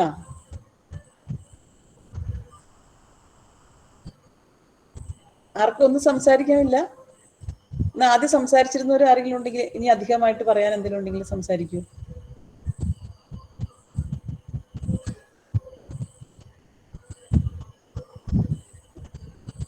ആരുമില്ല. നമ്മൾ രക്ഷിതാക്കൾക്ക് ആകുലത ഉണ്ടെന്ന് പറഞ്ഞില്ലേ, എന്തായിരിക്കും ആകുലത? അതെങ്കിലും ഒന്ന് പറയാമോ? സ്കൂൾ തുറക്കാൻ പോകുന്നത് കേട്ടപ്പോൾ നമ്മുടെ കുഞ്ഞുങ്ങൾക്ക് സന്തോഷം ഉണ്ടായി. പക്ഷെ ആകുലതയാണ് രക്ഷിതാക്കളായ നമ്മളുടെ ഭൂരിഭാഗം ആൾക്കാർക്ക്. എന്തുകൊണ്ടായിരിക്കാം? എന്തുകൊണ്ടായിരിക്കാം? ആകുലതയില്ലേ? ഇപ്പൊ ആകുലത ഉണ്ടെന്ന് പറഞ്ഞാൽ 1-2 പേരുണ്ട്, അവർ പോയോ? അവർക്ക് മാത്രമല്ല ആകുലത, ഇവിടെ കൂടിയിരിക്കുന്ന എല്ലാവർക്കും ഉണ്ട് ആകുലത എന്ന് നമുക്ക് മനസ്സിലാവും. പക്ഷെ അത് എന്തുകൊണ്ടായിരിക്കാം ആകുലത അല്ലെങ്കിൽ ഉത്കണ്ഠ? ഒന്ന് ആലോചിച്ച് നോക്കൂ. അതായത് എത്രമാത്രം സാമൂഹിക അകലം പാലിക്കാൻ സാധിക്കുമെന്നൊരു സംശയമുണ്ട്. രോഗവ്യാപനം തടയേണ്ടതുണ്ട്. അതുകൊണ്ടുള്ളൊരു ചില ആകുലതകൾ, ആശങ്കകളാണ്. പക്ഷെ എങ്കിൽ കൂടി നമ്മൾ അതിനെ പോസിറ്റീവായിട്ട് കണ്ടുകൊണ്ട് മുൻകരുതലുകളോടുകൂടി കുട്ടികൾക്ക് കൊടുക്കേണ്ടുന്ന മുൻകരുതൽ. ഇപ്പൊ നമ്മുടെ 9ാം ക്ലാസ്സിലെ കൂട്ടുകാരെന്നൊക്കെ പറഞ്ഞാൽ അവരുടെ കൂട്ടുകെട്ടിനെയൊന്നും നമുക്ക് ആ സാമൂഹിക അകലം ഒന്നും ഉറപ്പാക്കാൻ പറ്റില്ല. നമ്മൾ ഉറപ്പാക്കി പോലീസ് അല്ലെങ്കിൽ പട്ടാളം എന്നുള്ള രീതിയിൽ വടിയായിട്ട് നിന്നാൽ പോലും അവർ അതിനെയൊക്കെ പഴുതുകളിലൂടെ കൊണ്ടുപോകും. അതുകൊണ്ട് തന്നെ നമ്മുടെ കുഞ്ഞുങ്ങളെ നമുക്ക് പറഞ്ഞു ഒരുക്കാനേ പറ്റുള്ളൂ. അവർക്ക് ആവും വിധം അവർ ശ്രമിക്കാൻ പാകത്തിന് നമ്മൾ അവരെ ബോധവൽക്കരിക്കുക. ഇപ്പൊ അല്പം മുമ്പ് ഒരു മാസ്കിന്റെ കാര്യം പറഞ്ഞത്, ഒരു ചെറിയ കുട്ടിയുടെ LKG UKG ക്ലാസ്സിലെ കുട്ടികളെയാണ് മാസ്ക് ഒക്കെ ഷെയർ ചെയ്തതായിട്ടുള്ള ഒരു ട്രോൾ ഇറങ്ങിയത്. അതായത് ഷെയറിങ്ങിന്റെ ഒരു ഭാവമാണ് കണ്ടതെങ്കിൽ കൂടി അത് എത്രമാത്രം ബുദ്ധിമുട്ടിലുണ്ടാക്കും അടുത്ത സമയത്ത് എന്നുള്ളതാണ് ആശങ്ക. സാമൂഹിക വ്യാപനം കൂടിയാലോ എന്നുള്ള ആശങ്കയാണ് നമ്മൾക്ക് രക്ഷിതാക്കൾക്കെങ്കിലും കുട്ടികൾക്ക് കുട്ടികളുടെ സ്കൂൾ അന്തരീക്ഷത്തിലേക്ക് തിരിച്ചു പോകുന്നത് തന്നെയാണ് ഇഷ്ടം എന്നുള്ളതാണ്. അപ്പൊ സ്കൂൾ അന്തരീക്ഷത്തിൽ കിട്ടിയത്, നഷ്ടമായത് തിരിച്ചു കിട്ടാൻ വേണ്ടിയിട്ടുള്ള ശ്രമം അവർ നടത്തുമ്പോൾ ഏകദേശം സ്കൂളിന്റെ ഒരു അന്തരീക്ഷം നമ്മുടെ വീട്ടിൽ നമുക്ക് പ്രദാനം ചെയ്യാൻ നമ്മൾ ശ്രമിച്ചാൽ, പൂർണ്ണമാവാൻ പറ്റിയില്ലെങ്കിൽ കൂടി കുറച്ചെങ്കിലും നമുക്ക് അത് നടത്തിക്കൊണ്ടു പോകാൻ പറ്റണം. അങ്ങനെ വരുമ്പോൾ അവര് കൂടുതൽ ശ്രദ്ധയും കരുതലും ഉണ്ടാവും. അതുകൊണ്ട് തന്നെ നമുക്ക് അവരിലെ നിരന്തരമായിട്ടുള്ള മാറ്റങ്ങൾ എന്തൊക്കെയാണെന്ന് കണ്ടുകൊണ്ട് ഇപ്പോൾ ഓൺലൈനിൽ ഇപ്പോൾ ഉള്ള ഈ സമയം മുഴുവനും അവരെ നമ്മളൊന്ന് വീക്ഷിക്കുക. ഇത്ര നാളും ചെയ്യാൻ പറ്റില്ലാത്തത് കൂടി നമുക്ക് ഇനി ചെയ്യാം. അവരിലെ താളം തെറ്റിയ ദിനചര്യകളെ എല്ലാം ഒന്ന് പോഷിപ്പിച്ചെടുക്കുക, വേണ്ട രീതിയിലുള്ള ആരോഗ്യം പ്രദാനം ചെയ്യുന്ന രീതിയിലുള്ള ഭക്ഷണം കൊടുക്കുകയും അതിന് വേണ്ടുന്ന ശാരീരിക വ്യായാമം കിട്ടുന്ന രീതിയിലുള്ള കളികളിലൂടെയും പ്രക്രിയയിലൂടെയും കൊണ്ടുപോവുക. വീട്ടുകാര്യങ്ങളിലെല്ലാം കൂടുതലായിട്ട് അവരെ ചേർത്ത് നിർത്തി പങ്കാളിത്തം ഉറപ്പാക്കുക. അത് ലിംഗവ്യത്യാസമില്ലാതെ, ആൺ പെൺ വ്യത്യാസമില്ലാതെ അവരെ കൂടുതലായിട്ട് കേൾക്കാൻ ശ്രമിക്കുക. അവരെ കേൾക്കുന്ന ഒരു സ്ഥലമാണിതെന്ന് നമ്മൾ വീടിനറിഞ്ഞ് അവരെ കൂട്ടുകാരായിട്ട് നമ്മളോടൊപ്പം അല്ലേ, അവരോട് പ്രതികരിക്കുമ്പോൾ നമ്മൾ വളരെ വൈകാരികമായിട്ട് അവരുടെ അവസ്ഥ എന്താണെന്ന് നമ്മൾ കണ്ടില്ലേ. വികാരം മുമ്പേ നടക്കും എന്ന് പറഞ്ഞാൽ, അല്ലെങ്കിൽ വികാരം വളരെ സ്പീഡിലായിരിക്കും എന്നുള്ളത് കൊണ്ട് തന്നെ അവരെ ആ വൈകാരിക തലത്തിൽ അവരെ കണ്ടുകൊണ്ട് അവരായിരിക്കുന്ന രീതിയിലായിരിക്കണം. അതുപോലെ ആയിരിക്കണം അവരോട് പ്രതികരിക്കേണ്ടത്. അവരെ ചേർത്ത് പിടിക്കുന്ന രീതിയിലായിരിക്കണം. ചേർത്ത് പിടിക്കാൻ നമുക്ക് പഠിക്കാൻ മാത്രമല്ല, കളിയിലും പഠനത്തിലും ഒരുമിച്ച് ചേർത്ത് പിടിച്ചാൽ അവർക്ക് സപ്പോർട്ടായിട്ട് തോന്നും. അവരുടെ കഴിവുകളെ പ്രോത്സാഹിപ്പിക്കുന്നതിന് വേണ്ടിയിട്ടുള്ള പല കാര്യങ്ങളുണ്ട്. നമുക്കിപ്പോൾ മാധ്യമം തന്നെ ഉപയോഗിക്കാം. യൂട്യൂബ് പോലുള്ള സാധ്യതകൾ ഗൂഗിളിലൊക്കെ സെർച്ച് ചെയ്തുകൊണ്ട് പല പല പ്രോജക്റ്റുകൾ ഉണ്ടാക്കുന്ന രീതികൾ. M4Tech എന്നൊക്കെ പറഞ്ഞ ഒരു സൈറ്റിൽ അതിലൊക്കെ കയറി കഴിഞ്ഞാൽ നമുക്ക് കുട്ടികളുടെ ഇഷ്ടത്തിന് അഭിരുചിക്ക് അനുസരിച്ചുള്ള മേഖലകൾ തിരഞ്ഞെടുത്തുകൊണ്ട് അതിലേക്ക് അവരെ വഴി തിരിച്ചുവിടാൻ പറ്റും. എന്നുവെച്ചാൽ പൂർണ്ണമായിട്ട് അതിലേക്ക് അടിമപ്പെടാത്ത രീതിയിലും എന്നാൽ അവരുടെ കഴിവുകൾ പ്രോത്സാഹിപ്പിക്കാനുള്ള സാഹചര്യങ്ങൾ ഈ ദിശയിൽ തന്നെ നമ്മൾ കണ്ടെത്താൻ ശ്രമിക്കുക. അതിനു വേണ്ടി തന്നെ നമ്മൾ വിദഗ്ധരുടെ ആരുടെയെങ്കിലും സഹായം തേടിയാലും തെറ്റില്ല. അതിന് നമുക്ക് രക്ഷിതാക്കളുടെ ഒരു ടീം തന്നെ വേണമെങ്കിൽ ഗ്രൂപ്പ് കോളിലൂടെയോ വാട്സപ്പിലൂടെയോ ഒക്കെ സംഭാഷണങ്ങൾ നടത്താം. നമ്മുടെ രക്ഷിതാക്കളിൽ തന്നെ ഇതിൽ പ്രാവീണ്യം നേടിയവരുണ്ടാവാം. അവരെയൊക്കെ നമ്മൾ യൂട്ടിലൈസ് ചെയ്യുക. പിന്നെ PTA പോലുള്ള സംവിധാനം സ്കൂളിൽ നല്ല ദൃഢമാക്കിക്കൊണ്ട് അധ്യാപകരെ വേണ്ട വിധം വിനിയോഗിച്ചുകൊണ്ട് പല രീതിയിലുള്ള പ്രവർത്തനങ്ങൾ അത് സ്കൂൾ തുടങ്ങിയാലും ഇനി ഇപ്പോൾ ഓൺലൈനിലാണെന്നുള്ള രീതിയിലും നമുക്കത് തുടർന്നു കൊണ്ടുപോകാൻ പറ്റണം. അവരുടെ കൂട്ടുകാരെ കുറിച്ച് കൂടുതൽ എപ്പോഴും നമ്മൾ ചോദിച്ചുകൊണ്ടിരിക്കുക. കാരണം എന്താ, കൂട്ടുകാരുമായിട്ടുള്ള ബന്ധം ഈ പ്രായത്തിൽ കുട്ടികൾക്ക് കൂടുതലായിരിക്കും. അപ്പോൾ നമ്മുടെ കുട്ടികളുടെ കൂട്ടുകാരുമായിട്ടുള്ള ബന്ധം നമ്മളും കൂടി തുടർന്നാൽ അത് ആരോഗ്യകരമായൊരു ബന്ധമായി മാറ്റാൻ പറ്റും. അതുപോലെ അധ്യാപകരുമായിട്ട് നല്ല രീതിയിലുള്ള സംഭാഷണങ്ങൾ നടത്തുകയും ആശയവിനിമയം നടത്തുകയും ശാസ്ത്രീയമായിട്ടുള്ള അവരുടെ കാഴ്ചപ്പാടുകളും നിരീക്ഷണങ്ങളെയൊക്കെ നമ്മൾ കേൾക്കുകയും അത് അവരെ അതിന് വേണ്ട രീതിയിൽ കൊണ്ടുപോയി ചെയ്യുക. നമ്മുടെ വീട്ടിൽ നമ്മൾ ചെയ്യാൻ പാടില്ലാത്ത കാര്യങ്ങൾ ചെയ്യാതിരിക്കാൻ വേണ്ടി രക്ഷിതാവ് എന്ന നിലയിൽ ഞാൻ ചെയ്യാൻ പാടില്ലാത്ത ചില കാര്യങ്ങളുണ്ടെങ്കിൽ, അതായത് സാമൂഹ്യപരമായിട്ടുള്ള എന്തെങ്കിലും ദോഷമോ അങ്ങനെ എന്തെങ്കിലും ഉണ്ടെങ്കിൽ അത് ചെയ്യാതിരിക്കാനും ശ്രമിക്കുക. പ്രത്യേകിച്ച് നമ്മുടെ മൊബൈൽ ഫോണിൻ്റെ ഉപയോഗമൊക്കെ അതിനകത്ത് പെടും. നമ്മൾ അടിമപ്പെടുന്നതെന്ന് പറയുമ്പോൾ ഇപ്പോൾ ഒരു ഡിജിറ്റൽ യുഗത്തിലായതുകൊണ്ട് തന്നെ മൊബൈൽ പോലുള്ള ഉപകരണങ്ങളോടും നമ്മൾ കൂടുതലായിട്ട് അടിമപ്പെട്ടുകൊണ്ടിരിക്കുന്നത്. മദ്യമയക്കുമരുന്ന് മാത്രമല്ല, ഇപ്പോൾ നമ്മുടെ ഈ ഡിജിറ്റൽ ഉപകരണങ്ങളും നമ്മൾ അവരുടെ അടിമയായി മാറുകയാണ്. നമ്മുടെ അടിമയായിട്ടല്ല, നമ്മൾ ആ മെഷീൻ്റെ അടിമയാവുകയാണ്. ആ മെഷീൻ നമുക്ക് വേണ്ടിയിട്ടുള്ള പ്രയോജനം ചെയ്യേണ്ടുന്ന ഉപകരണം മാത്രമായിട്ട് കൂട്ടുക. അങ്ങനെ നമ്മൾ രക്ഷിതാക്കൾ വേണ്ട രീതിയിൽ ഒരുങ്ങി നമ്മുടെ കുഞ്ഞുങ്ങളെ നയിക്കാൻ ശ്രമിച്ചാൽ നമ്മുടെ കുഞ്ഞുങ്ങൾക്ക് നല്ല രീതിയിലുള്ള ഒരു അന്തരീക്ഷം സൃഷ്ടിക്കാനും, സ്കൂളിൽ പോയിട്ടില്ലെങ്കിൽ കൂടി എൻ്റെ കുട്ടിക്ക് എൻ്റെ വീട്ടിൽ അതിനുള്ള അന്തരീക്ഷം പ്രദാനം ചെയ്യാൻ കഴിയുമെന്ന ഒരു ശുഭപ്രതീക്ഷയോടുകൂടി നമുക്കെല്ലാവർക്കും മുന്നോട്ട് പോകാം. അതിന് വേണ്ടുന്ന എല്ലാ സഹായ സഹകരണങ്ങളും നിങ്ങൾക്ക് പ്രതീക്ഷിക്കാം. ഏതെങ്കിലും രീതിയിൽ നിങ്ങൾക്ക് സമീപിക്കണമെന്നുണ്ടെങ്കിൽ നിങ്ങൾ അറിയിച്ചാൽ മതിയാവും. നമ്മുടെ ഇന്നത്തെ ഈ പ്രായത്തിലെ കുട്ടികളെ നമ്മൾ ആ രീതിയിൽ കാണേണ്ടത് ഇന്നിൻ്റെ അനിവാര്യതയാണ്. കാരണം എന്താ പറഞ്ഞാൽ അങ്ങനെ ഉണ്ടെങ്കിൽ മാത്രമേ നാളെയിലേക്ക് അവരെത്തുന്നുള്ളൂ. അല്ലാത്ത പക്ഷം തോന്നിയ രീതിയിലേക്ക് പോകാത്ത രീതിയിൽ അവരുടെ കരിയറിലായാലും മാനസികമായ പിന്താങ്ങലിലായാലും ഈ ഒരു പ്രായത്തിൻ്റെ പക്വത കുറഞ്ഞ രീതിയിലാണ് എന്നതുകൊണ്ട് തന്നെ അവരെ പക്വതയിലേക്ക് നയിക്കാനായിട്ടുള്ള എല്ലാ സാധ്യതകളെയും പ്രയോജനപ്പെടുത്തി മുന്നേറാം. എല്ലാവർക്കും നല്ലൊരു ശുഭരാത്രി ആശംസിച്ചുകൊണ്ട് നിർത്തുന്നു. വേറെ ആർക്കും ഒന്നും പങ്കുവയ്ക്കാനില്ലാന്ന് തോന്നുന്നു. ആശംസകളോടെ നമസ്കാരം.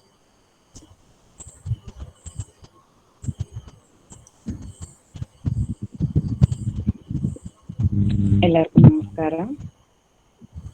ഓൺലൈൻ പഠനത്തിൽ കുട്ടികൾ നേരിടുന്ന മാനസിക സംഘർഷങ്ങളെക്കുറിച്ച് രക്ഷിതാക്കളോട് എന്ന വിഷയത്തിൽ വളരെ ചുരുങ്ങിയ സമയത്തിനകം വളരെ ഉപകാരപ്രദമായ ധാരാളം കാര്യങ്ങൾ ടീച്ചർക്ക് കുറെ കൂടി പറയാനുണ്ടായിരുന്നു. അതുകൊണ്ടാണെന്ന് തോന്നുന്നു. എന്നാലും സമയത്തിന് ധാരാളം കാര്യങ്ങൾ പേരിലും സ്കൂളിന്റെ പേരിലും നന്ദി അറിയിക്കുന്നു. ഇതിൽ പങ്കെടുത്ത എല്ലാ രക്ഷിതാക്കൾക്കും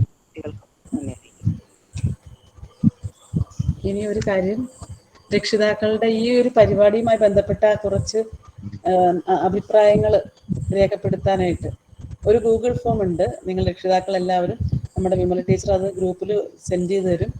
അതൊന്ന് പൂരിപ്പിക്കുക. അധിക സമയമൊന്നും വേണ്ട, ഇപ്പം തന്നെ ചെയ്യാവുന്നതേ ഉള്ളൂ. ചില ആശയങ്ങൾ, നിങ്ങളുടെ നിർദ്ദേശങ്ങൾ, അതായത് മെച്ചപ്പെടുത്തലുകൾ, ഇത് ഗവേഷണാടിസ്ഥാനത്തിൽ ചെയ്യുന്ന ഒരു പ്രക്രിയയാണ്. ഇതിൻ്റെ തുടർച്ച അടുത്ത ഘട്ടത്തിൽ മെച്ചപ്പെടുത്തിക്കൊണ്ട് പോകാൻ വേണ്ടിയിട്ടുള്ള ഒരു സൂചകം എന്ന നിലയിലാണ്. അതുകൊണ്ട് ആ ഗൂഗിൾ ഫോം എല്ലാവരും നിർബന്ധമായിട്ടും സബ്മിറ്റ് ചെയ്യുക, വേണ്ട വിവരങ്ങൾ കൊടുത്തുകൊണ്ട്. മറന്നു പോകരുത്. ഇന്ന് മറന്നാലും നാളത്തേക്ക് വെച്ചാൽ നമ്മുടെ ഹോംവർക്ക് കുട്ടികൾ ചെയ്യാൻ മറക്കുന്ന പോലെയാണ് എന്നുള്ളത് കൊണ്ട് നമ്മൾ രക്ഷിതാക്കൾ അതിപ്പോൾ ചെയ്യാൻ ശ്രമിക്കുക.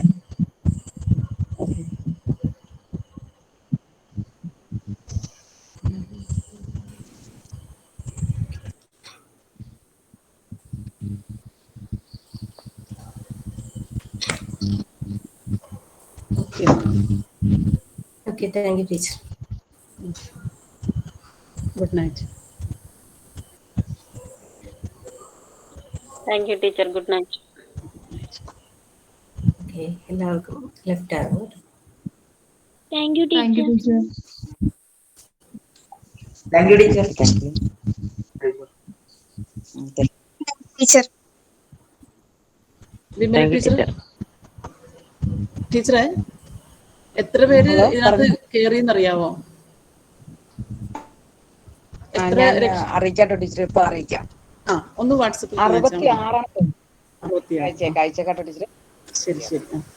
പിന്നെ ഗൂഗിൾ ഫോമിന്റെ ലിങ്ക് ഒന്ന് കൊടുത്തേക്കൂലേ? ടീച്ചർ അയച്ചിട്ടുണ്ടോ? ഞാൻ ടീച്ചറിന് ഇട്ടിട്ടുണ്ട്. ഓക്കെ. ഇപ്പൊ ഒന്ന് കൊടുത്തിട്ടൊന്ന് ഓർമ്മപ്പെടുത്തിയിട്ട് അത് കഴിഞ്ഞിട്ടൊരു നാളെ ഹോംവർക്ക് കൊടുക്കണമെങ്കിൽ ഒന്നും കൂടി ചെയ്യാത്തവർ ചെയ്തേക്കാനും കൂടി പറഞ്ഞാൽ നന്നായിരിക്കും. Okay. Thank you teacher.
Left അയക്കും എല്ലാവരും.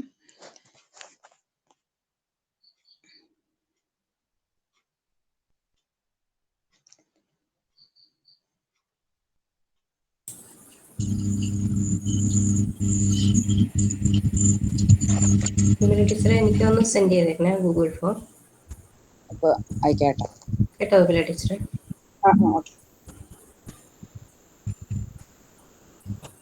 ലെഫ്റ്റ് അയക്കോ എല്ലാവരും. അജിത എന്ന പേരിൽ കയറിയിരിക്കുന്ന സിന്ധു ലെഫ്റ്റ് ആയിട്ടില്ലത് പേരൻസ് ആണ്.